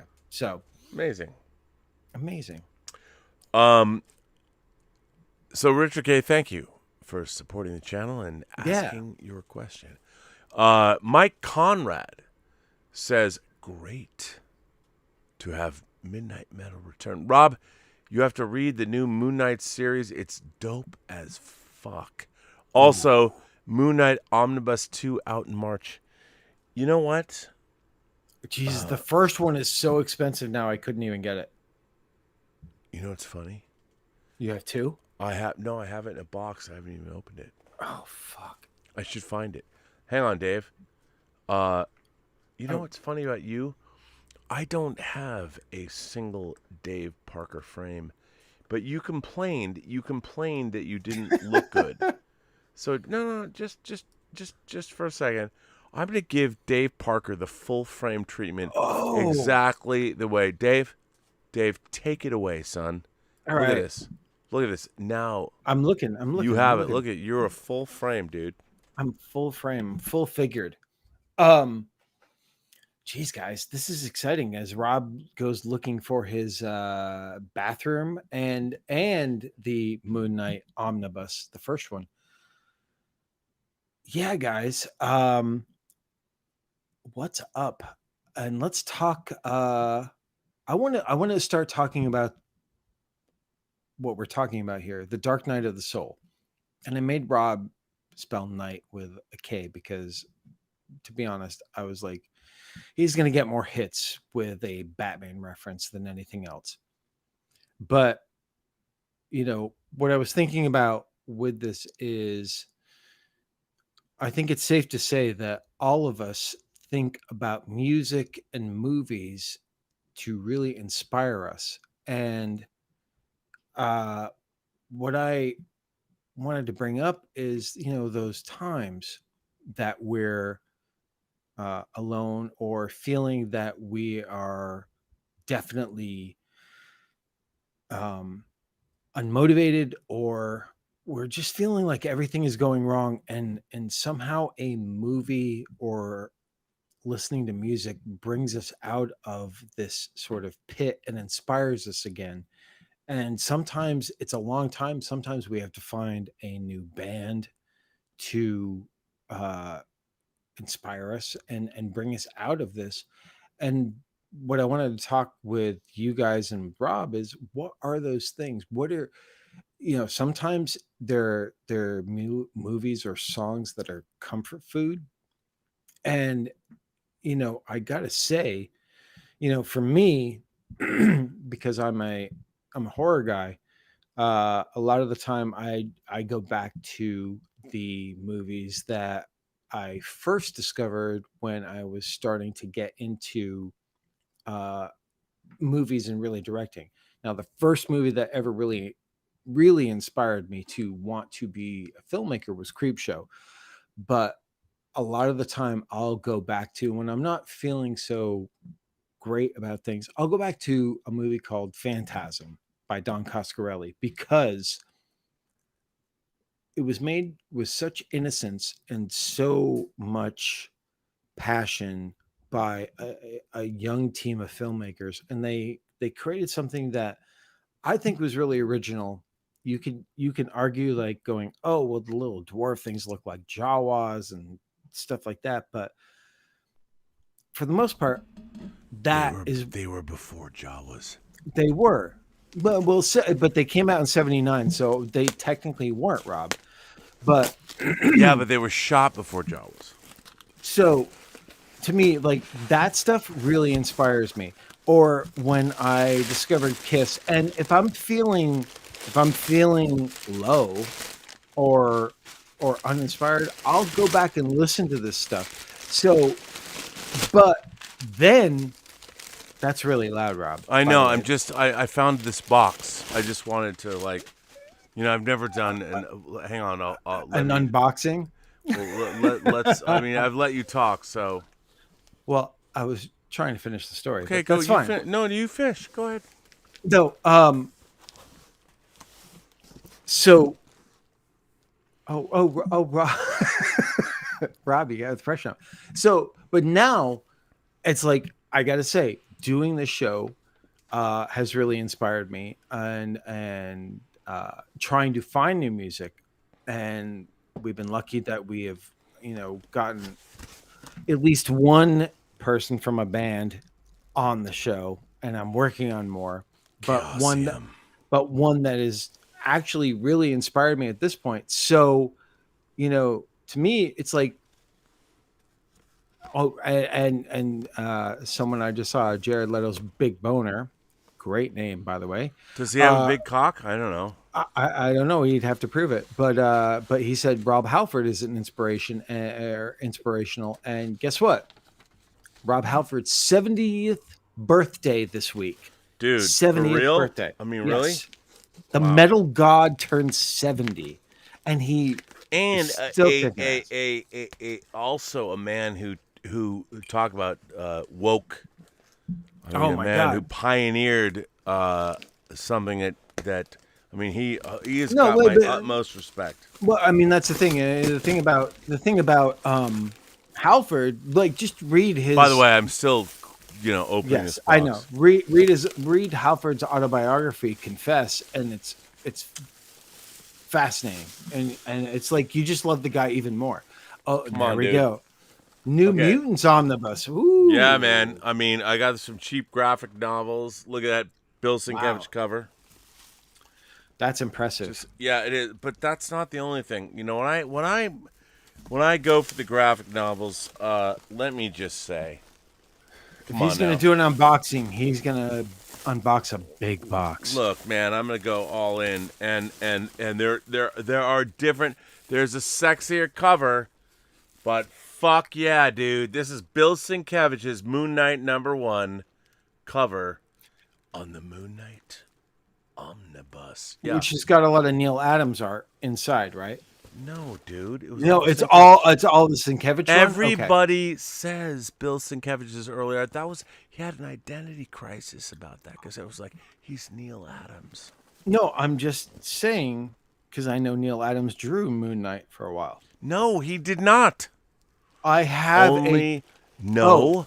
he was Nope. going through a Neil Adams phase. Yes, Gotcha. because okay. yes. Sorry. Yes, Sorry. that's what he did. This is me being uneducated, guys. Yeah, Anyway, I'm just saying. It's all good. and By you the know what? way, someone else, like another thing that happened this week, Rob. We got to talk a little bit about fucking music. And there's By a the couple. way, can I just say, come on, dude. The other thing I got was the Justice League. I don't know why I didn't get this. I mean, I did get the Justice League, the Kevin Maguire, J.M. DeMatteis. He will never have time to read any of that shit. Dude, I read these when they first came out. When they first came out, you'll never read them again. You just have them now in beautifully bound copies. Dude, you know what? Right over here is my Justice League shelf. I'm just saying. Yeah, well, cheap graphic novels. Thank you, cheap graphic novels. Thank you God for damn, this. I got to look at that place. But You really do. But You should check again, it out. hold on. Quit Look, bragging. you made me like go away. You made me. Yeah, there you go. There you go. But let's do a little respect. By the way, music- you can actually work out with these. You can be like, oh my god. You can I think you could start a new video working out with Rob, and you could just lift those. by God, dude. No, I have hundreds of omnibuses. Just so you Yes, know. you can tie them together and just do them as you could be like Rocky style in Rocky 4, and he's Dun, like dun, pulling dun, logs dun, up. dun, dun, dun, dun, dun, dun, No, dun. no. Hearts on fire, dude. Rocky 4, Oh, yeah, okay. No. the burning heart. By the way, how excited are you for the? I am so for excited. the. Come on, the director's cut of Rocky 4. Come on. I can't wait. Get rid of that robot. Though I'm a little sad because it's gonna cut out some of Polly. It's gonna have to. It's gonna have to.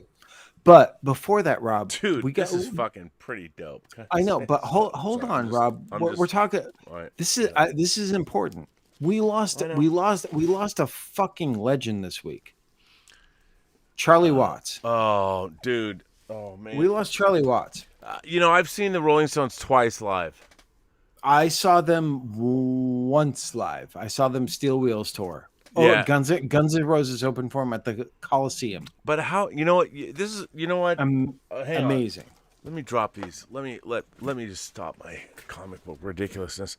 Let's talk about Charlie Watts, 80-year-old man, and my God,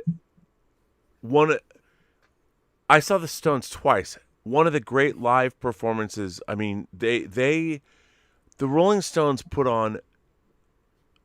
They might be the greatest ongoing rock and roll performers of all time. Maybe. Okay. Well, okay. I let's think say they are. I think definitely because I saw them Steel Wheels tour, which was the early 90s, like what, 90, 89, 90. Mm-hmm. And in Living Color opened, not in Living Color. Living Color opened for God, them. what a great band they were. And then Guns N' Roses. And then the Stones. And I was like all about Guns N' Roses until I saw the Stones that day. Dude. And I was like, that is a rock and roll fucking band. That's amazing. Oh, I mean, they're so good. And Charlie Watts was there for the whole time.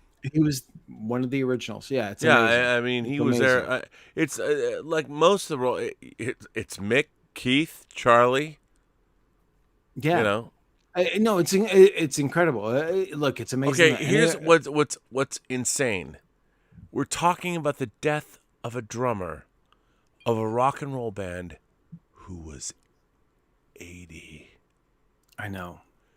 And And he was still going to about at least 77. He was still performing with the band live. dude, I mean, have you seen the trailer for Cry Macho? Oh my God, yeah. Oh, are you kidding me? I mean, come on. okay. We would all aspire to be. So, But I'm but- eating more salmon because I know Clint Eastwood eats a lot of salmon, and that it's like he's 90 something and he's still directing. But It's here, he's and starring. Now, starring. what for those of you who don't know, so Clint Eastwood has a new movie coming out that he directed and stars in called Cry Macho. But for those of you who don't know, the story of Cry Macho is amazing. So the screenwriter of Cry Macho wrote the script in the early 70s. And he pitched it to studios multiple times. They didn't buy off on it. So then he wrote it as a novel, I think in 1975. And then after he wrote the novel, everybody wanted to make it into a movie. So he was like, it was a screenplay. It started out as a movie. So for the last 40 years, everybody from Kevin Costner to Clint Eastwood to Arnold Schwarzenegger, everyone wanted to make this movie. wanted to make Cry Macho. And it began as a screenplay in the early 70s. That became a novel. That became a screenplay. That became... Hang on. Hiccuping. That became the movie that Clint Eastwood is now doing. And the funny thing the 91. one. Clint Eastwood is 91, and he made a script that was written 50 years ago. And guess what? He could still kick my ass. I mean, how great is that? Like, I would get my ass beat by a 91-year-old. And I know, but and the thing is, I could try to kick Clint Eastwood ass at 91, and he would still kick my ass. dude, but how cool is it? Look, that's the dream. Look, I'll tell you this. My dream, and the thing is, it's very difficult, and it's a hard pill to swallow because you and I both have not directed in a while. You have not directed In 22 years. Yeah, longer than 23 me. years. And it's been a long time for me. And the thing is, I think I would be happy if I was directing and drop dead on set.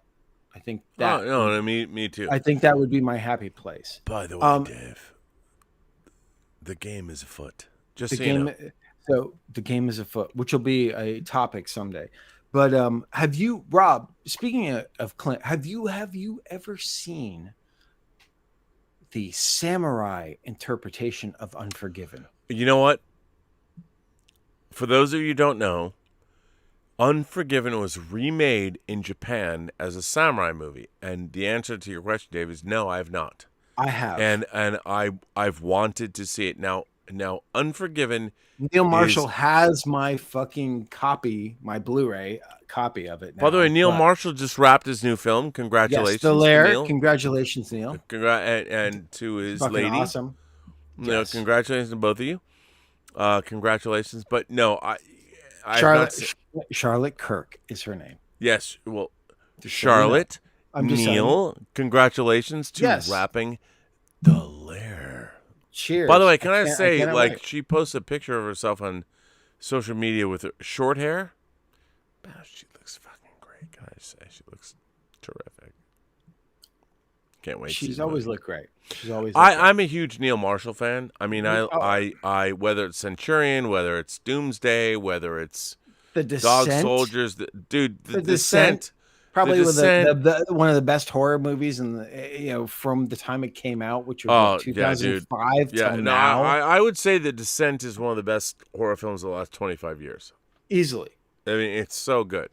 And you know what's interesting? Like, I think Neil Marshall kind of, I mean, a lot of people are like, well, Rob, he did inherit the mantle of John Carpenter. I mean, Doomsday is a straight up John Carpenter homage. Oh, no. Here's the thing: Doomsday is not just John Carpenter. It's John Carpenter. It's Excalibur. It's Road Warrior. It's all three in one. But he got the opportunity to do all his fan dreams, and he combined them into one movie. And a lot of people made a big fuss about that and just poo-pooed it. And the thing is, if you watch it, if you get in the spirit of it, stop overthinking it. Get Bruh. into the fun of that movie. So It's much fun. It's You know, so much. when you have. By the way, you want to see a fucking metal movie? Fucking Doomsday. and is some talk fucking about metal, yeah. and talk about a needle drop when two tribes from Frankie Goes to Hollywood is at the climax of that fucking movie. Come on, dude. Come on. It's Look, amazing. You know, I used to date a girl that worked for Rogue Pictures, and Yes, you did. She didn't quite get it, No, that's the thing. No one got it. and she's gone on to be a very successful producer that I admire. Yes, I won't say her name, but yeah, I like her still. But I love Doomsday. I absolutely love Doomsday. Doomsday fucking rules. It's such a blast. I mean, what's funny about that movie is, dude, I saw the first show at the ArcLight, and the great thing about Doomsday is it knows what it is. The problem with Doomsday is the audience doesn't know what it is. That's So- yeah, no, that's the thing. It's like, unfortunately, I think Neil was expecting all the people like us who knew what it was to be able to come out en masse, and the thing is that just unfortunately couldn't happen. Whatever because the reason is, but I we're think not this- we're not but the I- mass, man. But again, I think this is the thing. Not in the same way as Blade Runner, but I think you give that movie another 5-10 years, people are going to start coming around on Doomsday and go, what the fuck did we miss? Because you know what? That movie is timeless because of the nature of the way it was, what the story is, and that it's kind of crazy. Doomsday fucking rules. Come on now. But it's awesome. And he is so, look, I've known Neil for a lot of years. He's a friend and an incredible I met him in inspiration. Sidious in 2009. Yeah, we have. That's when I met him. But that's when Neil and I, thankfully, because of our Sidious experience, we really connected at that point. You know, was that dinner that you, me, I him, threw a Axel big had. dinner. I threw a big dinner here in LA when they came to LA. And then you had that big dinner, yeah. And I paid for it that was shit, ama- by the it way. was Just so amazing. you know. So, I know. I was there. It was a good dinner. It was a good dinner. It was a 4-figure dinner. It was good. It was not 4. Yeah. Well, Well, just that was mostly cost your them. bar tab. Yeah, that's. I mean, still, I'd say You were being a big shot, a gracious host. You know More- what? more No, it importantly, wasn't. A It was gracious host. It was not You were being a big shot. gracious- It was you were being bringing. a gracious host. You were bringing Yes. people together, and it was great. Yes. It was amazing. And I felt really bad because in Sidious, because the way the restaurant was and the table space was limited, we actually, I feel really, to this day, I feel really bad about this. Remember Eric Olson and Victor Garcia and came up to the restaurant where we couldn't have them sit down and join us, which really sucked. I don't. And it was embarrassing, but yeah, we couldn't because there was no room. I mean, literally, the place was packed at that Oh, point. I remember that. Oh, yeah. Okay, yeah. Anyway, I felt really bad. Anyway, They were late. they got there very late. Anyway, Yeah, come but on. Rob, why you were when you went out and took a break, and then when you started to open this, I was talking about what our topic was, the Dark Night of the Soul, and what I was saying was how we there are times in our lives when we hit these points, these hopefully, if people are lucky, these little pockets where we're feeling really down and we're questioning what we're doing and why we're doing it. Yep. I know I certainly have. And then Are you being Debbie Downer, Dave? no, I'm bringing up this point so you can talk about it because No, hang on. Let's go live. I'm gonna go full screen on you, Dave. no, we did this full screen already, so that's why you need to be here. We already did this. No, full I'm screen here, when you were- but I think this is like. Please continue. I think this is important. Okay. But what I wanted to know with you, and I told them, and which is when you came in, was talking about Phantasm, was when you're feeling down, when you're feeling like, you know what, no one gets me. I don't fit in this world, and I don't understand all this stuff, and it feels like the world is coming down and crushing on you. The things that you go to, movies or music, that not only bring you comfort but re-inspire you to keep going on. And I think that is something that is so important with you and I and this entire group. I think because I think we're all like-minded people. So I'm curious. Like, to me, it was like,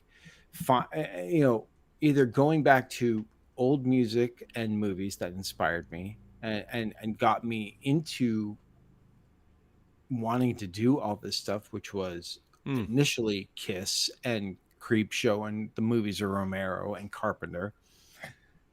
and then finding new things like Chaosium for me that have now reinvigorated that, because there are always these different peaks and valleys in one's life and potential career of what we're working on.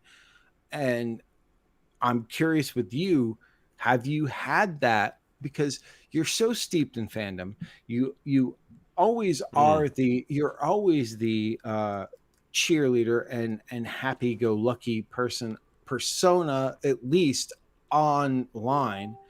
But do you have those moments, and what are those things that have helped you and sort of pulled you out of those moments? I know you get less sort of in the dark areas than I do, but it happens to everyone.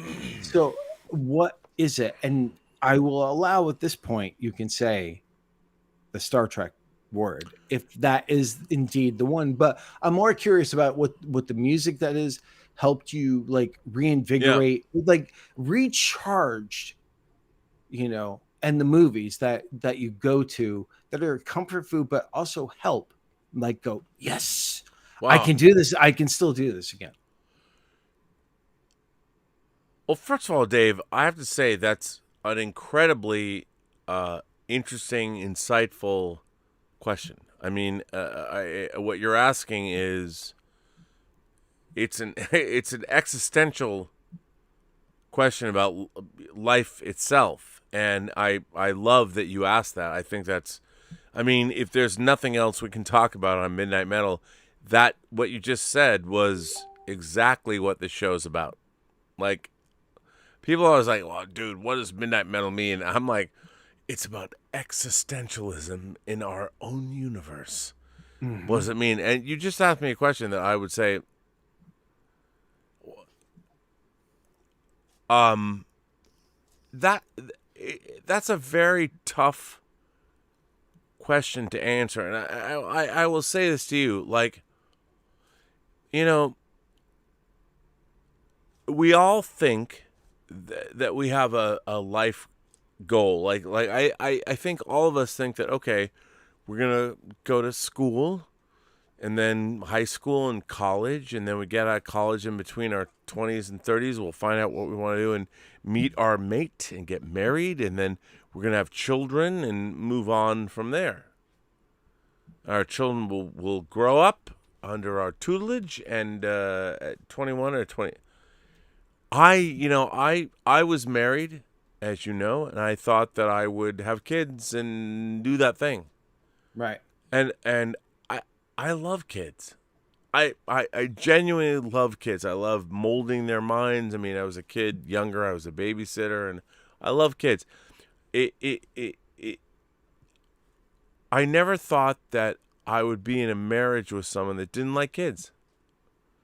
Right. And you think that your life is going in a certain way, and it doesn't go that way. But that's not a problem. That's just a thing that happens. It happens to a lot of people. I'm sure the Germans who owned houses for 200 years didn't think that one day their own government would say, yeah, you're subhuman. These houses aren't yours. You have to leave in 2 hours and come, and we're taking you to a concentration camp. I'm sure they didn't think about that. But I mean, for me, here's the thing. It's a great question you've asked. And like, my whole life has been defined by my love of storytelling.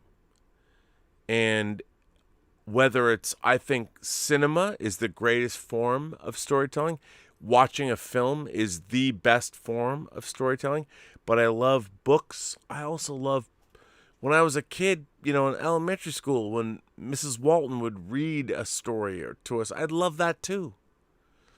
And I think that I sincerely believe that the great stories are the way we can convey all of the information we need to between cultures.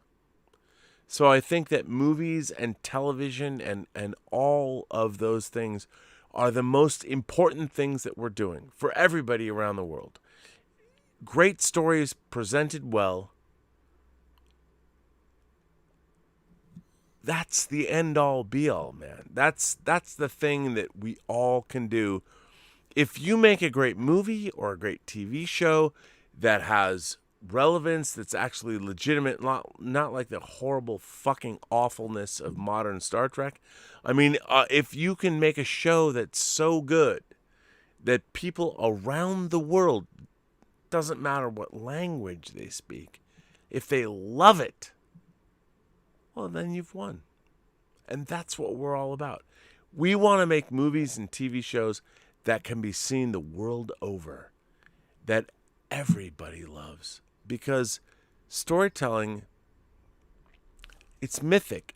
All people, doesn't matter what language you speak, we all love stories, and we all love great stories, and we all recognize them regardless of what language they're first taught in or spoken in, or I mean, that's again, the Grimm fairy tales were not originally English. Nope. So what do you think? Am I up my own ass or what? No, not at all. But I would like to have a little more pointed question for you. So, Rob, I mean, the thing that everyone realizes is, even as cheery as you always are, you hit dark times. Not everyone, even me. My God. Even me. The we dark don't see it. before the Empire. But we don't see it. Well, But most of the time, you hide it well, better than I do at times, as far as our social group goes. okay, yeah, I would accept that. Yeah. So, what's your go-to to like go when you're feeling down, when you're not feeling quite positive and yourself, to re-inspire to get you go, what are the things that you listen to, or what are your go-to things to watch to? What are those things that if you can instantly like listen to or watch, go, I'm back, baby. I know that's there's no other, I know I'm on the right track. Dave, that's a very, very great question. And I would say, first of all, they're all movies, all of them. Okay. And I would say there's, and I'm going to throw out a bunch of titles of films. Now, to me, if life sucks or something happens that pisses me off or whatever, my go-to position is movies. I mean, that's okay. What it is. I mean, it's not like I'm not going to go like blow off some firecrackers or whatever. I mean, if something's bad, you said movies even over music, which for so many people can be such a rejuvenation. Music, look, I love music. It's great, but music doesn't engage my intellect the way movies do. Okay. So like, I would say like my 10 favorite films. And those are the ones that if you are feeling down, those are the ones randomly that you would throw on. I'll tell you this: if I'm feeling down, the one movie, it's not my top favorite film of all time, but a film that I find almost famous. Okay, and the extended version. I when we were in Bulgaria, in 2008, I remember. I bought that. It had not come out in America. Yeah. And I bought that Blu-ray, which had the untitled cut on it. Yes. Yeah. I mean, I bought that disc. It didn't come out in America for years later, and I bought it, and I love that film. To me, I think Almost Famous is the movie I might identify with the most in terms of my own life. But okay. So that's something. So I watch Amelie. Amelie is another movie. Okay. And if I'm feeling bad, or the question, Dave, the question you asked is I kind of reject it in a way because I think the idea that like every job has a bad day. But what people don't understand about us, like what we do, we might spend years developing something. Whether you're finishing a movie or editing a movie or just developing a film, we can spend years making something. And we have to go into a room, and we always do. Yeah, and we will never stop. But we go into a room, and there's a couple guys in there or whatever, and they vaguely look at our production design that we spent months slaving over, and they're like, yeah, it's all right. Right. and we're like, man, we spent 6 months figuring this shit out, and you don't even know what the fuck you just saw. And you didn't ask us any questions or anything. You looked at us for 30 seconds and like, nah, next. And this is what fucking kills me. The fact that there are people that have spent years developing this stuff. And the studios could be making, like, I don't understand why the fascination with new IP. Right. Look, you got to make new shit. Your IP has already made you money. I mean, you're never going to make what they made the first time. My God, no one wants to see a Back to the Future 4. Nobody does. Just like really do. And to my point earlier is this. Do we need a Matrix 4? No. Why not bring that space and take all those hundreds of millions of dollars that to make that movie? Look, again, let me say this. I'm just gonna hold on, Rob, because you know what? Brett Pierce is in the room. And I'm just saying, why not take that $150-200 million and spread it around to these people who want to make new things? We've already gotten the Matrix. We've gotten the Matrix. I think, personally, the best we're going to get it. Well, At this point, we're only going to try to rehash something. They might do technology and fight scenes in a new and exciting way. But the thing is this. We've been down the Matrix rabbit hole. Yeah. Why not give people like Brett, you, me, a little taste of that in a little way? Well, who will kill ourselves? Again, I get it. It's not the box office thing. I understand the fucking economics of this thing and why it's being done. But the thing is, intellectually, we don't need a Matrix 4. No, okay. Like, look, I'm with you. And by the way, can I just say... And you know what? I'll say this. We don't need a Salem's Lot remake. We don't need a Christine remake. We don't need a Firestarter remake. And they're all happening. And they're all happening. In the same place. Yeah. Look, exactly. I would say this. I mean, one of the great discoveries of the pandemic was the Pierce brothers. I mean... Yeah. No, The Wretched was one, not just a hit, but it was a good movie. It was like, if it had come out in the same era as, say, Fright Night, oh, dude, The Wretched would have been a monumental hit, and then the Pierce brothers would be going, "Oh God, now we have to make a Wretched 2." I know. But here's the thing. I love The Wretched. I loved it. I was so... It's great. I was, because it's something new. It just delighted me. And it delivered. I was delighted by it. I loved it. I love The Wretched. It was like, but you know what? Here's the thing. When I watched The Wretched, did I expect it to be John Carpenter's The Thing? No. But the thing is, no one expected John Carpenter's The Thing when The Thing came out. Yeah, I know. But you know what? The only thing that the people Well, sorry. Sorry. Go ahead. The thing is, when the thing came out in 82, no one of any fucking note actually remembered what the thing from another world was. No, of course, because it was like 30 years ago. But I have to say, there's a scene. There's a scene in The Wretched when they're on a dock, on the water. Yep.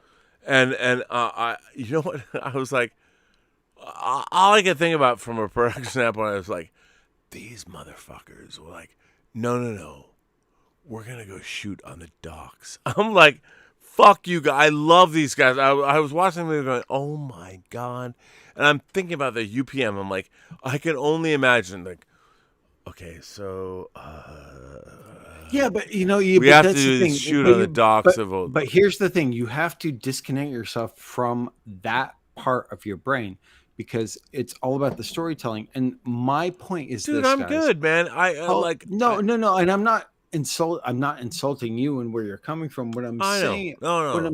What I'm saying is this: Hollywood used to be about, and again, I know Hollywood throughout from the beginning of time has done sequels and remakes. I know, of course, but it used to be more about new, fresh ideas. Yeah, like now Studio Hollywood is going for the safe sell, which is why we're getting Halloween Kills and why we're getting Matrix 4 and why we're getting a remake of Firestarter and why we're getting a remake of Christine and why we're getting these things instead of and by the way, new franchises, new franchise okay, starters. Dave, let me ask you this. Okay, look, to me, the Pierce brothers made The Wretched, which I fucking think is dope as fuck. I'm thinking, why isn't The Wretched a 3-picture deal? Why isn't somebody being like, But you know what? What if they don't want to do The Wretched as a 3-picture deal? Don't. But the thing is, that could be their Halloween, and then they could jump off and then go do The Fog and then Escape from New York and build on that. Yeah, but dude, they got a werewolf movie that's fucking. Okay, to be honest, I haven't read it, but they have a werewolf movie. But again, I don't know these things, but that's what I feel like. That's what they should be rewarded with. No, not just going, oh, well, you did this. Just do another one of these. But they have to pitch. I mean, what I just don't get is they already made the fucking biggest movie of 2020 is Drive-In. Like, why do you have to pitch? Like, somebody should just be like, here's $10 million. Go make your werewolf movie. Like, like they're pitching to people that have never made movies. Like, every time the Pierce brothers go into pitch, and that's the problem. I know. Those people they're pitching to don't know. And by the way, I say this with all sincerity, don't know fuck all. Why the fuck do you have a job? Because you have what? An Ivy League business degree. You have never made a fucking movie. And when the Pierce brothers walk in and pitch to you, they should be like, why the fuck are we talking to you? What the fuck do you know? And I say this with I know that I worked at Warner Brothers. I worked at a studio. I worked at the agencies. None of those people, none of those people know anything. Can I just say this? All of you people that work at William Morris, CAA, if you're in the store departments of Warner Brothers, Paramount, Disney, you people, and I say this, I love you all. You don't know fuck all about making movies. You don't know anything. You got your jobs because, I would say, you were Ivy League educated people. And now you're telling people, boots on the ground people that have to deal with day-to-day production. You do not know fuck all about making movies. And yet, you tell filmmakers whether they should make movies for you or not. And here's dude, the thing. I and worked there. I here's was my- there. And here's the thing. Let's just talk about this. Look at CinemaCon. Let's just take. I was supposed to be there. Yeah, but Rob, I know. seriously, I know. let's take the Marvel stuff out of the way. Okay, No, hold it's on. not just Hold on. Let's just take the Oh Marvel my stuff. God. Okay. Let's take, for the most part, the Marvel stuff out of the way. What was promoted? It was all, for the most part, the things that got attention Dave. were all fucking sequels. Well, okay. All property, Dave. all property stuff, right? Right? No, it was movies that they're making. Right, The but studios the movies are- they're making are all property stuff, with the exception of, say, Cry Macho and a couple movies. Those didn't get the big push. Those weren't the things that were talked about on Where's the YouTube Pierce and Brothers online. sequel to The Wretched? And the thing is, they have one. They said, and I don't want to like speak for them, going, "Oh, that's what they dreamed to do was a Wretched 2." No, they don't dream to do that. No, but the thing is, they're smart enough to know how the business works. Yeah, and but it's everything. like But the the thing Pierce is, I Brothers, bet they- homeboy, they gotta get paid, yo. No, Pay no, them, but- make their werewolf movie. Hold- What the hold on. fuck? Hold on. What I'm saying is, their aspirations weren't because the Wretched was successful to just do the Wretched 2. Their passion probably, and I don't want to speak for them, and Brett will tell me, they want their escape from New York, whether it's their werewolf movie or whatever they want to do. They want that next level. They want, after Halloween, they want their fog. They want their escape from New York. They want their new thing. And that's the thing. It's like, where are a new fucking? And that's the thing. Blumhouse, now they're a factory of remakes and intellectual property. Look, with the exception of maybe Black Phone, most of the stuff that they promoted were all stuff. dude, jumping off point. Look, I'm with you, man. So when you get to this point, when you're looking at this stuff, when you're looking at the state of things, and you get a little low, what do you go to bring yourself back up and go, I'm still willing to go through this bullshit? Okay, well, that's a different question. You were asking me, pardon me, because I think you were asking me this before, but I misinterpreted. Again, I just sort of swimmed around back to it like an eel. No, I think what you were asking is a very legitimate and I think important question. Let me say no. Okay, it is, and like okay, here's what keeps me going. You know, I didn't know the Pierce brothers. But what are the things? No, what are the movies that keeps you going? No, first? but hang on a second. I have to say. Okay. So I didn't know them, and and I read about like, oh my God, the Wretcheds like breaking these box offices during COVID. And I'm like, whatever. I hadn't seen the movie, and so I finally watched the film. Like, and these are two twin brothers, and when I watched that movie, when I watched The Wretched, I loved it. I was like, I love this movie. I loved it so much.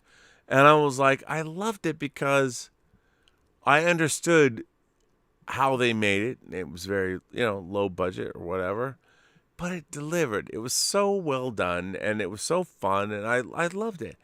And to me, you asked me, Dave, what turns me on? A movie like The Wretched, like, it's not The Godfather 2, but it wasn't supposed to be. And what the Pierce brothers set out to do, I was like, oh, they did it. They did it. And I was like, that's fucking dope as fuck. And that's I agree with you. That's all I want. That's it inspired all I want. me too. It inspired me too. That movie did. And thanks to you, I have been lucky to be able to talk with Brett.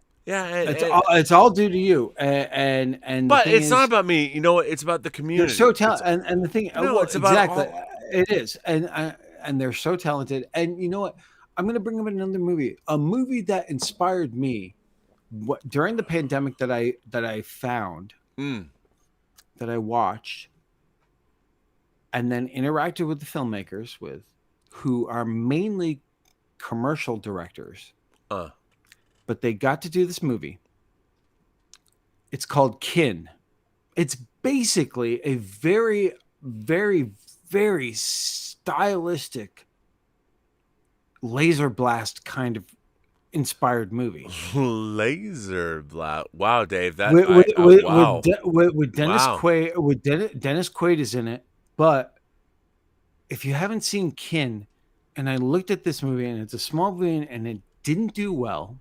In a world, but it's a sci-fi action kind of movie. I saw the trailer for it. It's so good, Rob. I really want you to see this movie because I think you Twist my arm. I'll watch it. You really dig it. I think you'll really like it. And it's like it's stuff like that as far as new stuff.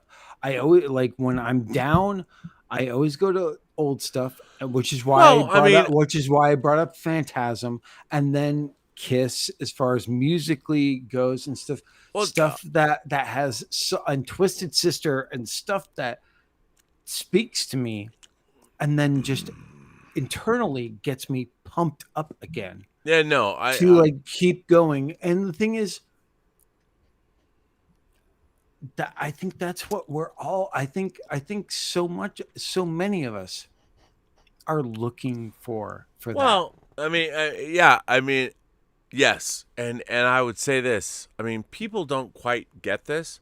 So, like, the Pierce brothers make the top grossing movie in 2020. Drive-ins, whatever, right? Yeah. Why aren't they directing another feature for a studio? Like why hasn't Blumhouse hit the Pierce brothers yet? And they've gotten the Pierce brothers to do a movie for it. There would be so much better served. But unfortunately, the problem is that Blumhouse, with the exception of, say, Black Phone, from what I can see, and I could be completely naive, are not doing anything original. Oh, dude, I'm right there with you. And it kind of breaks my heart because Blumhouse was the place that was doing original genre stuff on a budget. Look, I'll flat out admit to you, I'm working on a very ambitious project. Slate. Yeah, that could be things are afoot. Things are afoot. And I've included the Pierce brothers in my proposal, like as someone like these are the guys that should be making. I'm like, I don't understand. I mean, not just because I like them, but I'm like, they were the Wretched made money last year during the pandemic. I'm like, why isn't someone giving them like $10 million or $5 million or whatever to just go make their next movie? Like, I agree. It boggles my mind. Like, what, you're going to give someone else this money to make something that might not? Why not give the Pierce brothers $5 or $10 million to make what they are going to make? Agree. I agree. By the way, I agree. It'll be great. And if I was controlling the money, I'd be like, everyone else, fuck y'all. The Pierce brothers get $10 million to make a horror film. And they deserve it. And the thing is, they that's the thing at this point with the Wretched, they have with the success of it proven themselves, and they deserve it. Well, but the thing, but the thing is, I think what we're getting to the heart of is that studios, even smaller quote unquote studios like Blumhouse, which is considered smaller, even though they have the distribution deal with. Well, they're not smaller anymore. Yeah. They're not smaller anymore after they and Universal spent $400 million to the rights to The Exorcist, and they're going to do 3 movies, which I think is a huge Oh, fucking mistake. ridiculous! So Huge stupid. mistake. So Huge, stupid. huge fucking mistake. It's like, I'm sorry, guys. This is a bad call. And the thing It was is, a bad call, Ripley. It was a bad Yeah. call. And the thing is, to me, it's just like, what the fuck are you guys talking about? Another Exorcist thing? It's like, give us our new Exorcist or our new Rosemary's Baby. Don't give us those. Give us our new ones. And that's what the Wretched was. The Wretched They'll was tell you what it was. The Wretched was our new of that thing. Well, I think the great thing about the Wretched is that it takes place here and now. You know, it's not like, well, once. Oh, long you ago. mean just like Fright Night did when it came out? Well, in yeah. 1985 At that time. Yeah, I mean, exactly. I love Exactly. the Wretched Oh, because oh. it took place in that community. Like, Oh, and it's then like here's the doorway to hell. No, no. Tom Holland got fucked out of doing Fright Night too.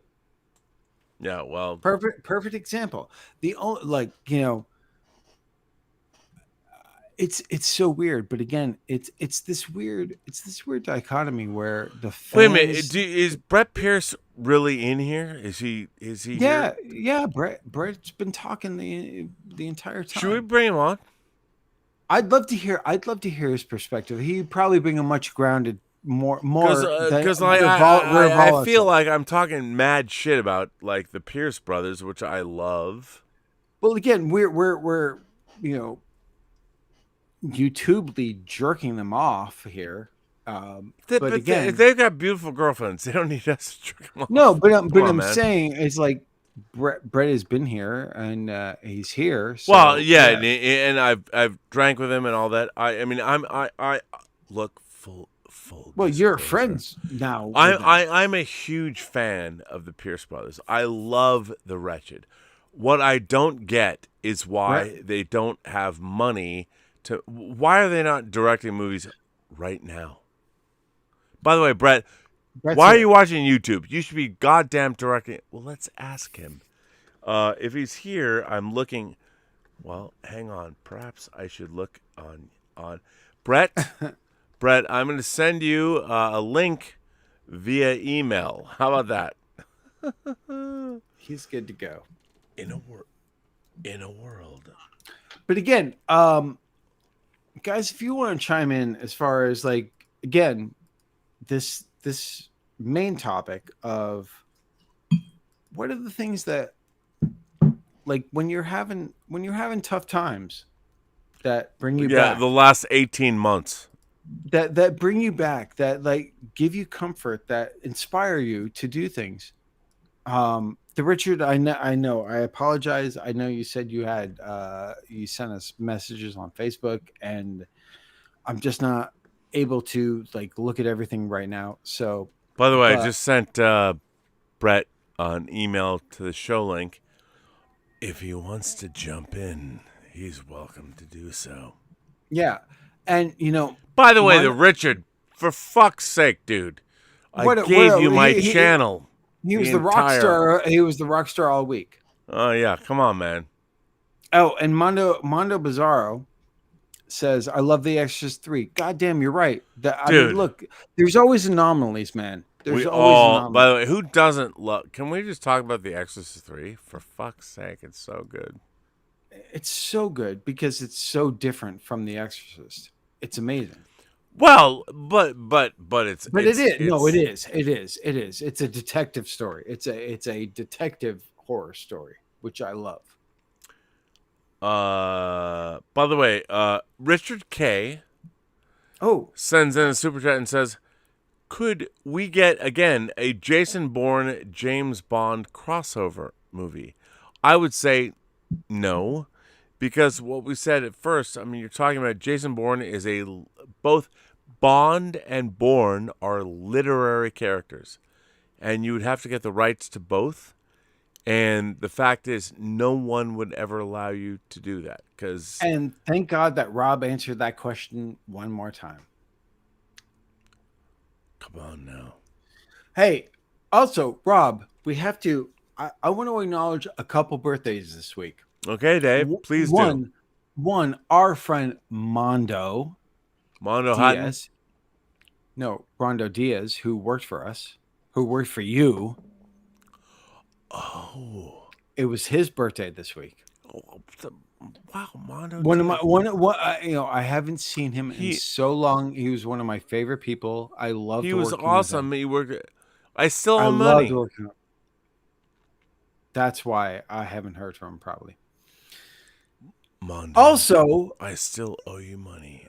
today or yesterday, Dinah Cancer, the lead singer of 45 Grave, celebrated her birthday yesterday. And talking about inspiration and the things that got me out of a dark place. When I was working at Full Moon towards the end, before I got to direct my first movie there, I interacted and started to work with Dinah Cancer's new band at the time, which was called Penis Flytrap, a horror rock band. And I spent like 3 years working with them, and through the first movie that I directed and beyond. And I got to know Dinah, who, if people don't know, Dinah sang 45 Grave, sang the theme song to Return of the Living Dead, Party Time. And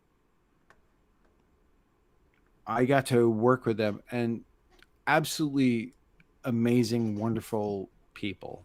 And it really jump-started a lot of things for me, because I was just like, I am tired of waiting. I am going to do a music video for this band. I am going to do this stuff. And it helped get me the first movie that I directed. Yeah. And then they did the theme song to that movie. They were a part of that movie. And I did videos for them afterwards and during, and it was a great time. It was a really amazing time. So great. So happy birthday, Dinah. She's a legend. Happy birthday. So, Dave, are you ready for a letter? I am ready for a letter. Oh, that's right. You do have letters. Yes, I am so ready for a letter. No. I don't have letters. We have letters. This is amazing. Letters. Yeah, well, Ash Chowan writes, "Hello there, Rob and Dave. Lollapalooza weekend got me reminiscing about the music scene and how I missed it for almost the past 2 years.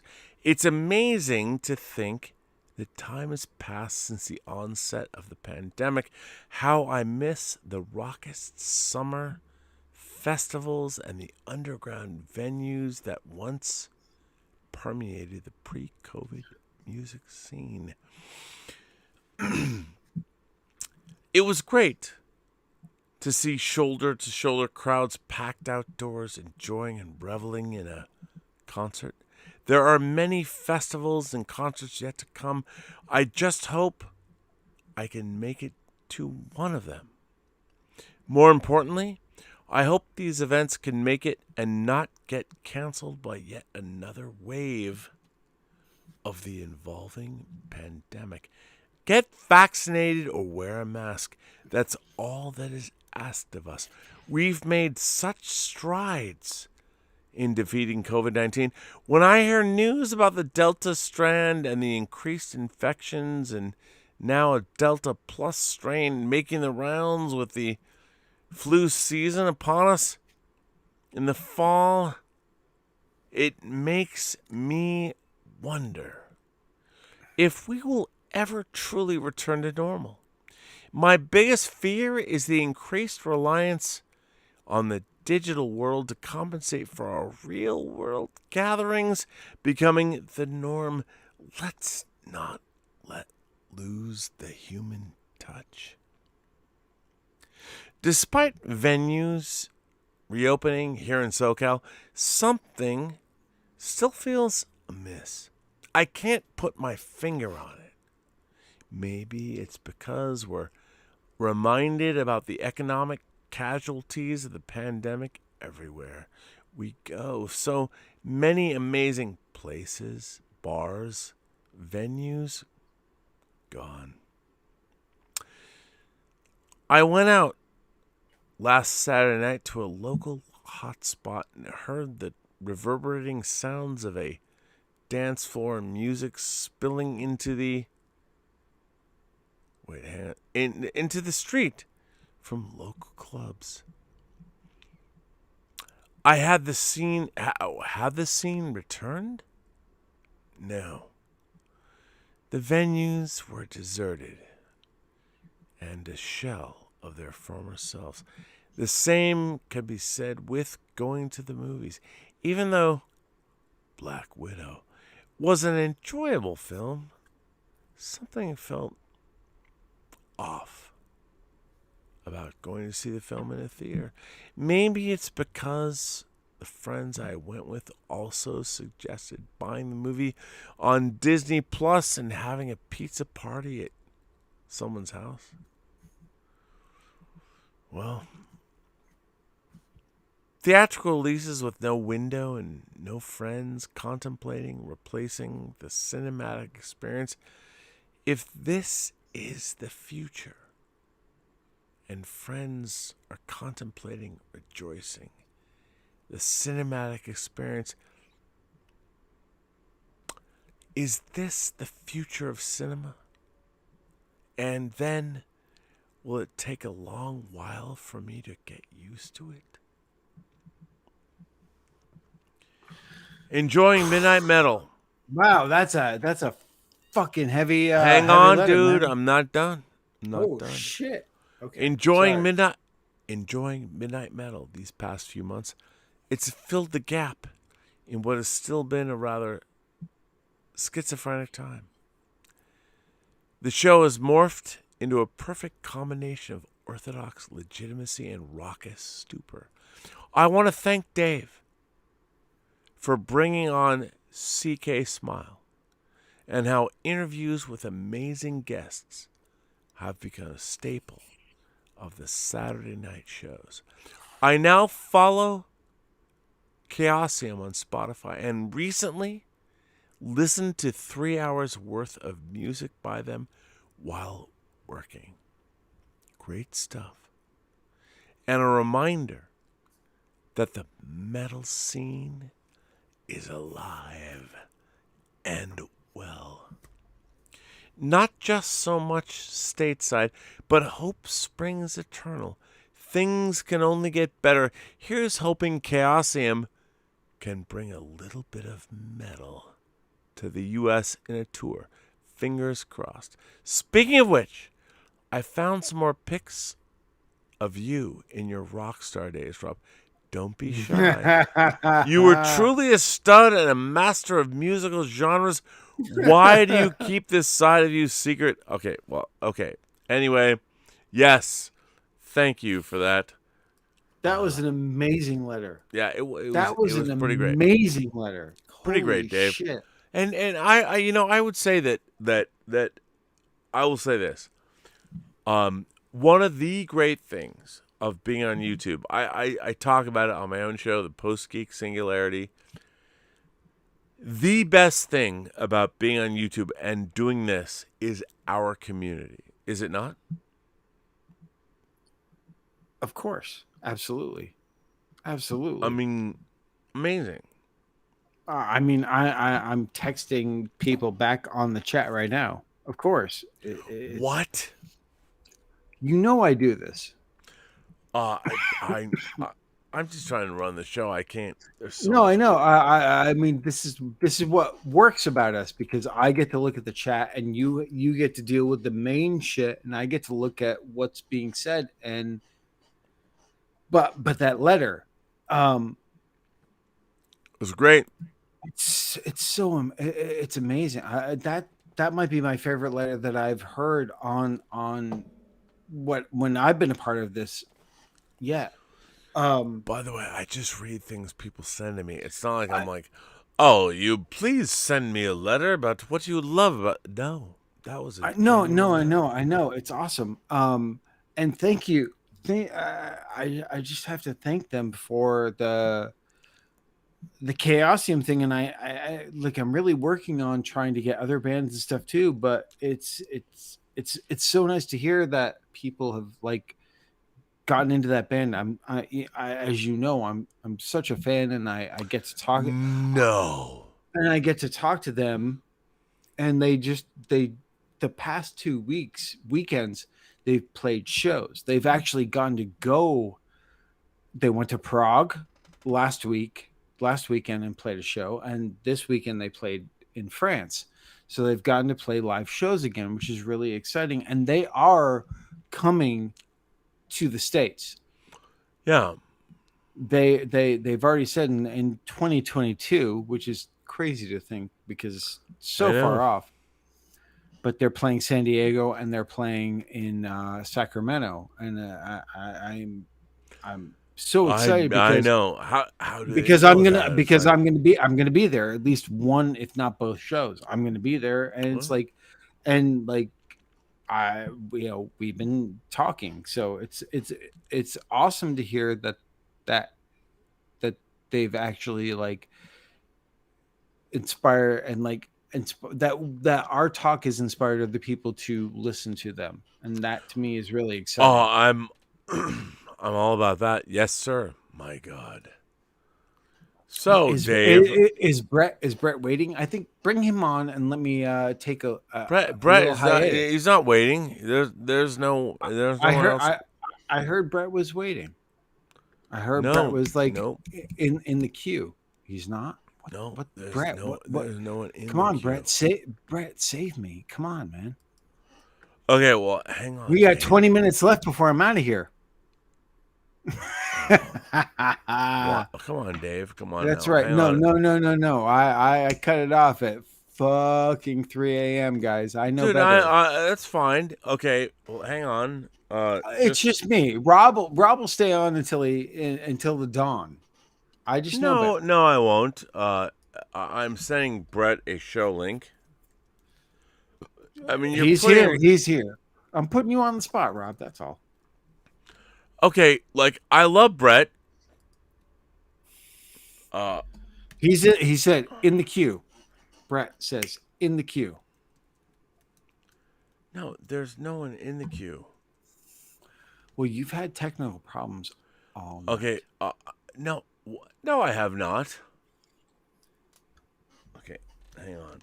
I've sent Brett Pierce. There you go. Says waiting to join convo. Okay, so Dave, what are you gonna do? Are you gonna be here? Do I have to like make myself? I'll come. No, I'll be back. I'm just gonna take a little respite. Little Okay. respite. You go right ahead. Dave, you're off. You're gone. Go do what you have to do. Oh my God. Okay, so all of you, let me just take back the show. Let's make this show what it's supposed to be. This show is all about. No, you're supposed to go to the bathroom, Dave. This show is all about.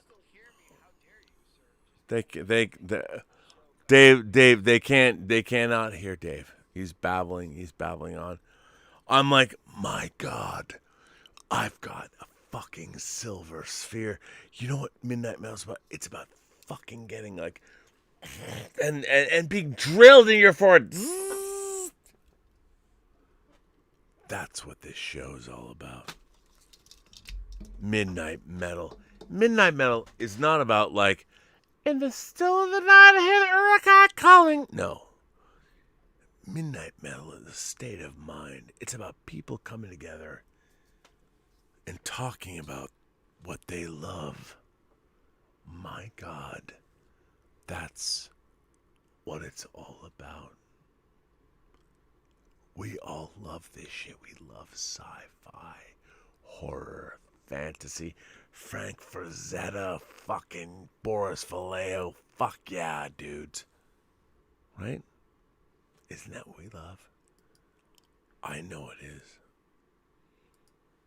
So, anyway, I'm not writing solo. People are like, all right, what do you want me to say? I don't know. I mean, my God, I can go back to Super Chats. You've been very generous. Let's see. The Richard goes on to say, could we get a Bourne movie, James Bond movie, and loving having the band back together? Well, thank you, Richard. I appreciate that. We are back together. John, actually, I'd say Gabe. Oh, we already did all that. Yeah.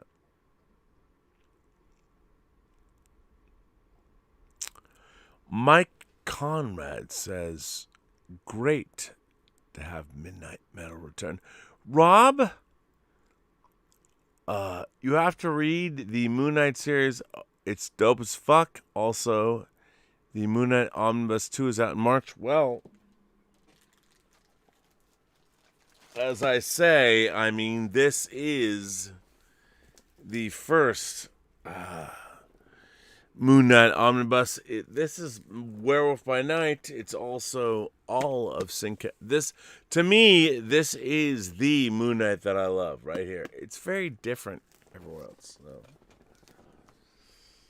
So, I'll say that. So, oh my God. And Cinema Gulp says, I finally have a chance to thank you so much, Rob, for the kind words about our channel last week. That meant the world to us. Brother, stay loose, dudes. Okay, first of all, here's what I have to say about Cinema Gulp. If you don't subscribe to really, seriously, it's a YouTube channel. It's Cinema Gulp. Here's the thing about Cinema Gulp. Those guys, they don't deserve your following. They don't deserve. On the other hand, you know what? I think everyone that you're watching right now should subscribe to Cinema Gulp. You gotta go there. You gotta go there. Don't think you're above or beyond Cinema. Just do it, man. Just go subscribe right now. Go to Cinema Gulp. I subscribed. By the way, they're not paying me, but they should, because I'm a total show for them. It's fine.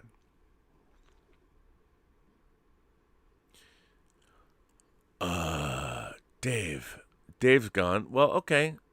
I'll just stay here. Swag Props. Our friend Cal says, you'd think the guy who was the floating baby featured on the cover of Nirvana's Nevermind would be pretty happy about having a completely unearned place in pop culture history. Is it really a stand against child pornography, or is it just a pure cash grab? Well, what Swag Props, what Cal is asking is, the kid, the baby, who appeared on the cover of Nirvana's seminal album, Nevermind, is now at 30, even though he's been signing autographs for 20 years. He is now saying that picture is child pornography. Is it? Okay. All right, Dave. Thank God. I don't know. I sent a link. You're having technical difficulties. I am not. No, I sent a link. He's not here. Hey, Rob, I want to talk to you about a very important thing that's so metal. So fucking metal. Oh my God. Please, Dave, tell me all about it. Did you miss this week the announcement, the huge music announcement?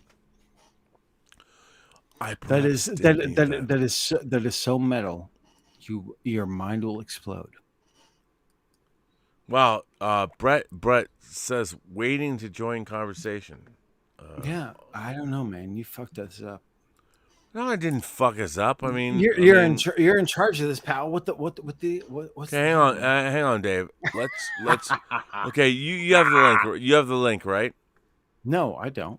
No, I said you have the link because you got here in the first place. Oh, yes, I do. Okay, you have the link. So I'm going to disconnect you. It's amazing that it's happening.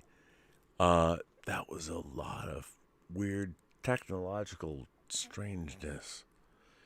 And by the way, I'm hoping Dave Parker will join us.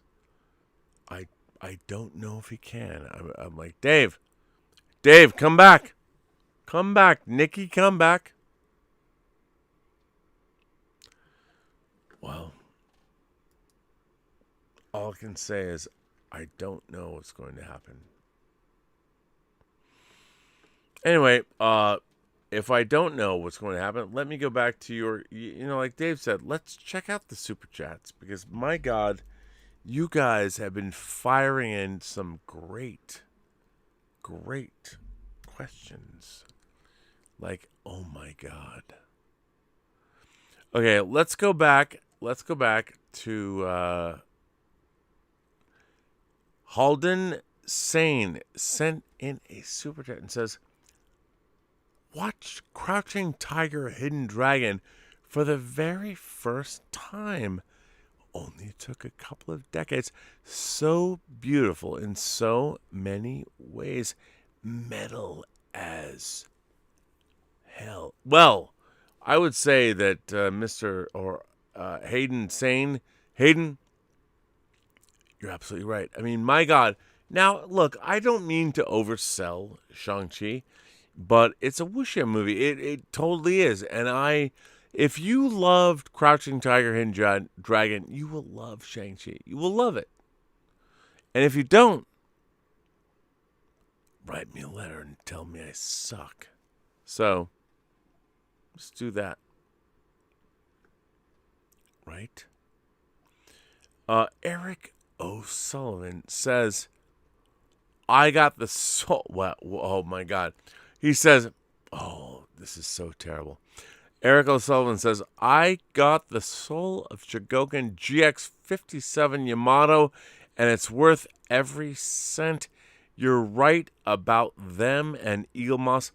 I get joy looking at them. I'm dropping my first unboxing video later with thanks to you and as gratitude.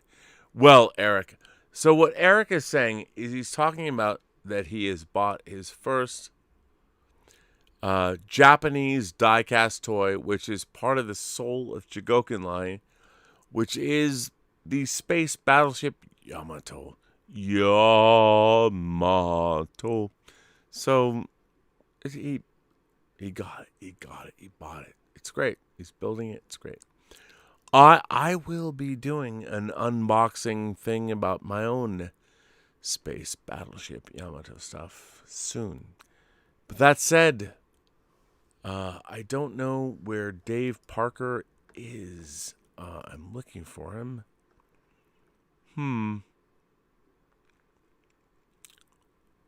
Wow. I don't know. All I can do is go to... wait, hang on. What's amazing is that all is... I hope Dave's watching this show and he understands.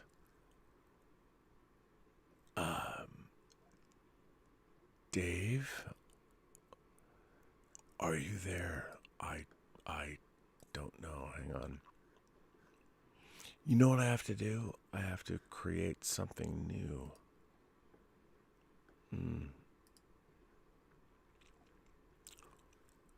Take that away. I'm going to actually I'm gonna reconnect.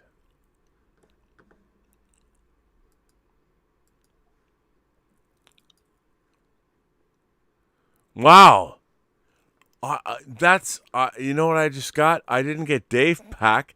I've got Brett Pierce here. That's amazing. You know what, Brett? I'm just gonna put you in the show.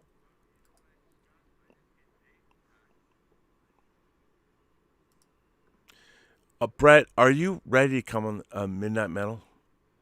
Okay, you sure? All right. Well, then, here's the thing. I'm gonna do a little editorializing. You're gone. Somebody's gone, but I'm going to add you.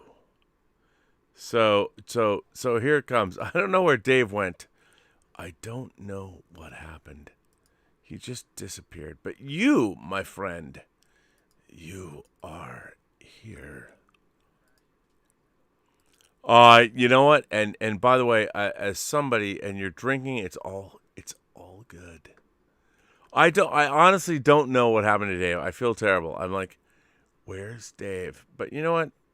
You're here now. Hang on, I'm centering you in the frame, and it's all good. And what's amazing is well, hang on. So as I'm doing this live on the fly, so I'm gonna put you on the show, and I'm gonna just everyone know this is Brett Pierce, not Dave Parker. Just so you know, I will be changing his name. So this is Brett Pierce, director of 2020's hugely successful drive-in horror film, The Wretched. So I would ask you, Brett, okay, we've had you on the show before. We've talked about The Wretched. We don't want to know about that. What we want to know is, so you had a lot of great success monetarily last summer. Oh my God, you had to see The Wretched. And by the way, as you know, the Germans put out in 4K, so people love this shit. I loved it. I loved your movie. I loved it. It fucking ruled. Oh. So. And the Germans loved it, so hey. Well, that said, I mean, I'm going to say, your movie, The Wretched kind of kicks ass. It kicks ass. It doesn't matter what metric you're going to, it's really good. So I would say to you, so the Pierce brothers, having triumphed in that milieu, right? Yeah. So, you spent the last year trying to get a movie off the ground. What the fuck, dude? Why don't people like Jason Blum just lay hundreds of millions of dollars up, perhaps maybe just 6 or 7 or 8 or 10? Why aren't there people just laying money at your feet going, boys? I wish it worked that way. I wish that's the way it worked. Dude, it should, but why doesn't it work? The whole thing is everyone wants to know, if you're successful. Yeah. I would think the boys that made The Wretched, let's give them $10 million to make a horror film where, what the fuck, man? Why didn't people... I would, by the way, if I had $10 million, I would give the Pierce brothers that money. I'd do it. Well, it's... Hang on, I have to change your name. You're not Dave. For those of you watching now, he's not Dave Parker. I'm going to change his name. But yes, so by the way, continue on. I didn't mean to I mean, I guess I like to put myself into other people's shoes because I'm technically at this point, because I've made 2 movies and they're independent, both of them. I raised all the money myself. So I try to put myself in the shoes of the people that are going to pay for me to do exactly what I want to do. And I mean, my gut instinct when I come to things is that most decisions in this industry are made from being afraid of putting your kind of head on the line kind of type thing. So I think it's more that than anything else, is that everybody bets on the safe bet, but the safe bet is not the new Jaws or Get Out or Halloween, kind of type thing. So it's just a very tricky business. It doesn't. I just want to make things I'm proud of and that I feel good about and that I'm totally 100% behind, that I feel strong about. But everybody else has bosses and other people that they got to make happy. So when you're trying to make something with all these other people, they all got to be you fit all the quadrants and everything makes sense, which in truth that never happens, but Right. occasionally something sneaks by, so it's like, but until something sneaks by, and usually I call it a sneak by, where like one person says this has to happen now, and that kind of like trumps all the little concerns, and that only happens every once in a while, even for the best of people, so. But I mean, at the same time, I don't worry about it so much, because I always know deep down I can go make stuff too, even if I don't make it for somebody else. So yeah, it's fun times. No, you can Well- deal with it the whole time too. So Well, no. I mean, Yeah. what I find interesting is I mean, you guys were the cause celebs, and you've shared with me a werewolf project yeah. that I think no brainer. Oh, like- dude, I love it. Like Yes. like In fact, I've been working on it. I would say flat out, like the Pierce brothers, they have a werewolf project. Like if I ran a studio, I'm like, okay, you have to make this for $6 million. Make your werewolf movie, and you guys would be like, yes, please, Yeah. sir, may I have some more? $6 million.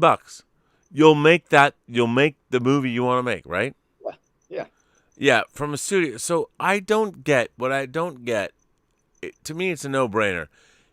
If I had, say, I don't know, $30 million as a production fund, here, Pierce Brothers, here's $6 million. Go out and make me some fucking awesome vampire werewolf shit. I don't care what you're making. Just go make it, and make it sure it's great. Because here's the thing.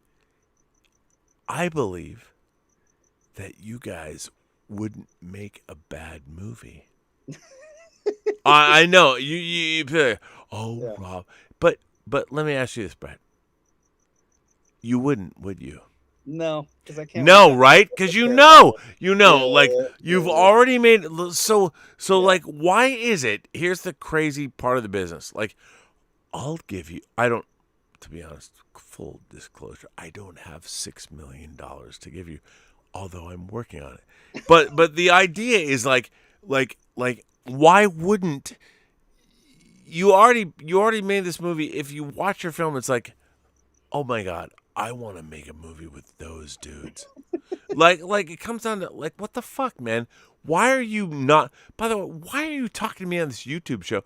You should be fun. actually in pre-pro on another film. Oh, hey. Why are you not storyboarding your next shots? What the We're fuck, working man? on like 19 things at the same time, because the truth is, maybe one of them will actually happen. I know, So right? We just go like just we have 2 TV shows that we're pitching that are on IP that people know, because we went and secured it, because we're just trying to be the smart guys, be like, I love these things, let's go pitch them, because that helps, because I don't care that's IP, but they care, and I do. Yeah, love of this course. IP. You're like, Yeah. I already secured this Yeah. IP. They're like, what Yeah, it's IP do you have? Huh? Well, I can't say, but there are things that Well, I no, love. I don't. I wouldn't ask Yeah, you to say it, They're- but I mean, yeah. that's the thing. They're like, you Yeah. did secure their IP. I can only imagine. You go into Well, the pitch we- meetings. They're like, We secured them just oh. from the fact that we approached the people that were controlling the rights, who happened to be the creators, and we just said, guess what? I've loved this. By the way, it better not be Jerry Anderson's UFO. Otherwise, I'm gonna It's hunt not. you down It's and not. kill I'll you tell you. both. I'll tell you later. Yeah, At it's the same fine. time, Don't those tell me two here IPs. now. We got like 2 or 3 other scripts we're pushing. We got remakes we're pushing. We're pushing everything all at the same time. But the truth is, who knows which one's gonna happen? That's just Okay, the way it but works. here's what I would say. This business, like, you guys already made a movie that kicks ass. You made a low budget film. Why are you pitching? Like here's what I would say. Here's the Yeah. problem with Hollywood. You guys already proved you Yeah. made a movie that made money. So, and by the way, I've heard your ideas. Why the fuck? Here's, by the way, hello Hollywood, hello corporately held beliefs or whatever. Here's 2 guys, brothers, that have already made a film during the pandemic that made money because people went to see it. They braved the pandemic, and now these two brothers who already made a film that already made you guys tons of money. Yeah. These two guys want to make their next film. Hopefully, it won't open at a drive-in. But these two guys are making. Why aren't you financing them? Like, hello, just tell the Pierce brothers, we're gonna give them $10 million. I would say it's a little short. Give them 12 so I can carve out my 1.5 million. Yeah. But Pierce brothers, like, they already made a movie that's amazing. The Wretched is amazing. Why are they not in production of their next film? Like, seriously, like, for what? No other business in the world would not have them making movies for your whatever, right? Yeah. Hey, there's so many reasons I agree with exactly what you're saying, but I have realized that, like, and this is I'm taking a Mark Duplass thing. Is Mark Duplass? Who's got like a deal with HBO? But okay. Yeah. But you ever heard his speech about the cavalry isn't coming? Do you know that speech? Yep. Okay, everybody knows that speech. 100% true. The cavalry, like, here's the thing I realize is, like, my brother's the only cavalry I've ever had. Yep. And, like, as successful as our movie was, and I love it to death, that was 100% my brother and I making that movie. By the way, I forgot to introduce you. Please tell us, what movie did you make? I directed The Wretched, which came out last year in the pandemic on May 1st, when Black Widow was initially supposed to come out, and they moved it. And how much money did The Wretched make? We made just shy of $2 million in the States, and we made, I think, about the same overseas. And we've done even better than that in VOD and all the other stuff.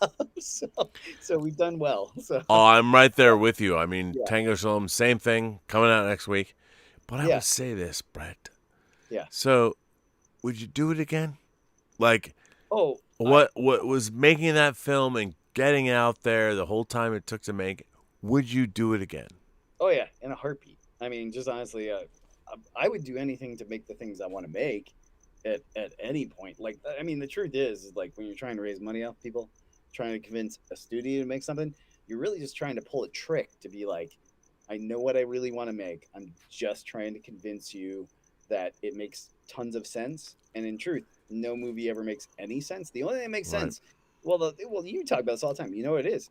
They don't bet on people or filmmakers or visions anymore. They just bet on all the things you have on your shelf, and like, that's already something. I can sell that again. That's where but nothing your wrong with movie, it. I love like 90% of that stuff, but it's like, that's what they bet on. I do too. But what was great was to see The Wretched succeed. Yeah, I mean, you made this little low budget, and to me, you made a kind. And by the way, the cinematography is beautiful. It's a really beautiful film, and what it's the DP's first movie he's ever shot. And by the way, that's what you do, because everyone steps up. They want to prove themselves. Yeah. But those shots, I mean, they're beautiful. Setting the stage, unbelievable. Like, oh, thanks, man. Dude, so good. Storyboard and everything, and shot listed it, and we were just really. We're just cinephiles, we love to tell. No, you guys cinephiles? No way. Yeah. Oh my God. No, but I mean, the thing about cinema is it's all about images. So if you see, like, and now we have in our age, you can scan through and get the perfect frame.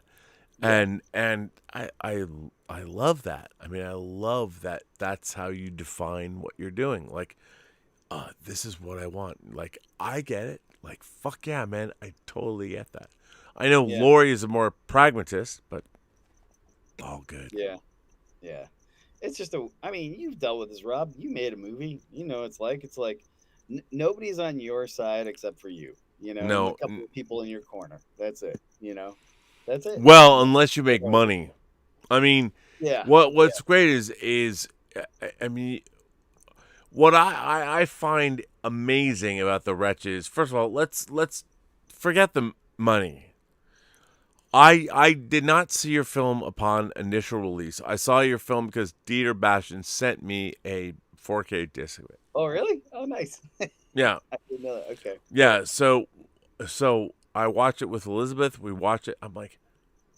I was like, this movie rules. I loved it. I loved it. I was like, this is so great. I truly loved it. And then I'm like, you look into you guys like, I'm like, why wouldn't you hire these guys? Like, why doesn't Blumhouse hire them and get here's a $10 million budget? I don't know what you're gonna make. I have no idea. Yeah. But here's 10 million bucks. Like, why don't if I ran Warner Brothers, I would do that for you. Yeah. No. Because hey, I'm not gonna lose. Well, like I said, the thing always works out this way is that like there's here's the thing, a bunch of talented filmmakers and you've met them and you've been like, man, they're really good at what they do. But here's the thing is that like no matter how talented somebody is or how much they like something, there's always concerns that it's not gonna make what they needed to make back. This sounds so boring, but that's but I know what you mean. Like fear. Yeah, I mean, well, I don't fault people for it, but I also kind of realize I'm just like, that's what's really nice about indie movies. Like, despite it sucks to raise money, but it's really cool to raise money on something you believe in and you just go shoot it. That's awesome, Well, I'm with you. So we should do that. Yeah. What if I might be able to get you some cash? Well, hey, man, we got a Wretched 2 we want to make because we control the rights. Oh, really? Yeah. Well, I didn't know that. So has anyone jumped in to make the Wretched 2? There's some people that are thinking about it, but we'll see what happens. I honest truth, I think they think like, hey, can you guys do the same thing but for maybe less money? And it's like, you're like, and like that makes sense. Wow. I already pulled enough favors to do the first one, so we'll see. Yeah, like how about like we don't do less money, we want to make more money? Yeah. Well, it's not even like I'm trying to gouge it so I get paid more. I'm just like, no, I just want to make a better movie. It's like, right. My goal in making Wretched 2 is because I'm excited about it and I want to beat my last movie and be like, this is way better. That's the point. So, yeah, but I agree. Don't get that. So, I mean, let me ask you this. Tell our audience right now about The Wretched. What is it? People are like, what? It's out on Blu-ray, but what is it? Blu-ray. What did you make, Brett? It's on Hulu right now. It's streaming on Hulu. It's a horror film, and it's essentially about a young man who realizes that the woman next door, the mother next door, is not who she says she is, and she's actually a 1,000-year-old witch living under the skin of the mother next door and stealing and eating babies. So it's a family film. Well, that's some fucked up shit. No, I love that stuff. That's my favorite type of stuff. I love folklore. I love creepy. I miss horror stories that have bad things happen to kids. And it's not that I want bad things to happen to kids, but I miss it when like bad things could happen to kids in movies. So I'm with you. They can get their souls can get eaten by demons. I love that shit. Like love Phantasm, man. Phantasm's like my God. a scary ass movie. One of my favorite films ever. Yeah, it's awesome and it's fucking weird. But it's so good. So good. Yeah. We just don't do that stuff anymore. So. Well, listen, I don't know where Dave went. I was trying to find Dave, but go to the bathroom for a long time. I don't know. I don't know where I went. I am going to end this show. All right. But I want to say to you, sir, to you, Brett Pierce, director of The Wretched, I would ask you, so you guys were kind of the cause celebs of last summer. Everyone talked about you and the movie's great and it came out by the way, it came out on physical media, which is amazing. So your movie, The Wretched, comes out. Yeah. As you know, The Witch Next Door is what it was called in Germany, because I got those from, by the way, Dieter. Yes. Dieter Bastian got the Pierce Brothers. Those discs. Real Thank you, deal. Dieter. Yeah. But let me ask you this. So what's next? I mean, how do you, as filmmakers, your movie's good, people liked it, so what do you do now? Yeah. Well, I think it's gonna be. It's hard to say. We're working on so many different things. I know, right? I know. It's literally gonna be like one of 12 things. Mm. And the truth is we just make sure those 12 things are all things we like. You know? Right. Like we've as being like the guys who kind of got the door open for us when our movie came out, we went down some rabbit holes with some things, and we kind of realized like there's some things you don't chase because guess what? They're not that good, and what they want to make ain't gonna be that good. Right. But like you chase the things that like, and the truth is, in the end, trust your gut, make things you want to make. And I hope it's the werewolf thing because I love that shit. And by the way, there's a short story version of the werewolf thing. It's going to get published in about 5 months, so that'll come out anyways. So, Spoiler alert. Yeah. So that's how you do it. Well, listen, I want to thank you for being here, and Thanks, man. I'm going to end this, my first show in 8 days. I've been gone. Yeah. I don't And know I'm where sorry Dave about the went. premiere getting canceled, by the way. That was a What? bummer. The premiere of Tango Shalom. I was really excited to come check it out. I know. Okay, so what Brett is saying. Yeah. Yeah. So we were having a red carpet premiere of Tango Shalom on September 1st. The reason that Gabe, the director, his mom is in it, canceled it was really because of the after party. Yeah. The bar at the Landmark, he was like, I can't control it. People are going to be drinking, and like Ed Asner, 93-year-old Ed Asner, and all of Gabe's friends, and they're like, I can't invite them. They're all old. I'm like, okay, it's fine. But yeah, it sucks. But Tango Shalom is coming out theatrically in LA and New York on Friday. So if you go to Encino, if you go to the Landmark on Pico, you can see it, which is cool. But so let's get back to, this, before we end this. So what might The Wretched 2 be? Or what, if it didn't have to be Wretched 2, an original movie, what would you like to do? Oh, I mean, Drew and I always, like, Wretched 2, the thing we've written is, and this is a weird comparison, but it's our Terminator 2 version of The Wretched. I love it. Okay. All right.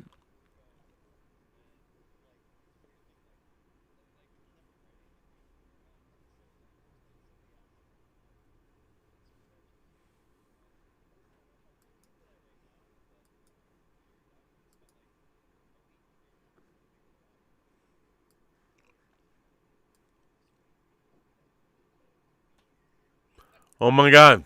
Wow.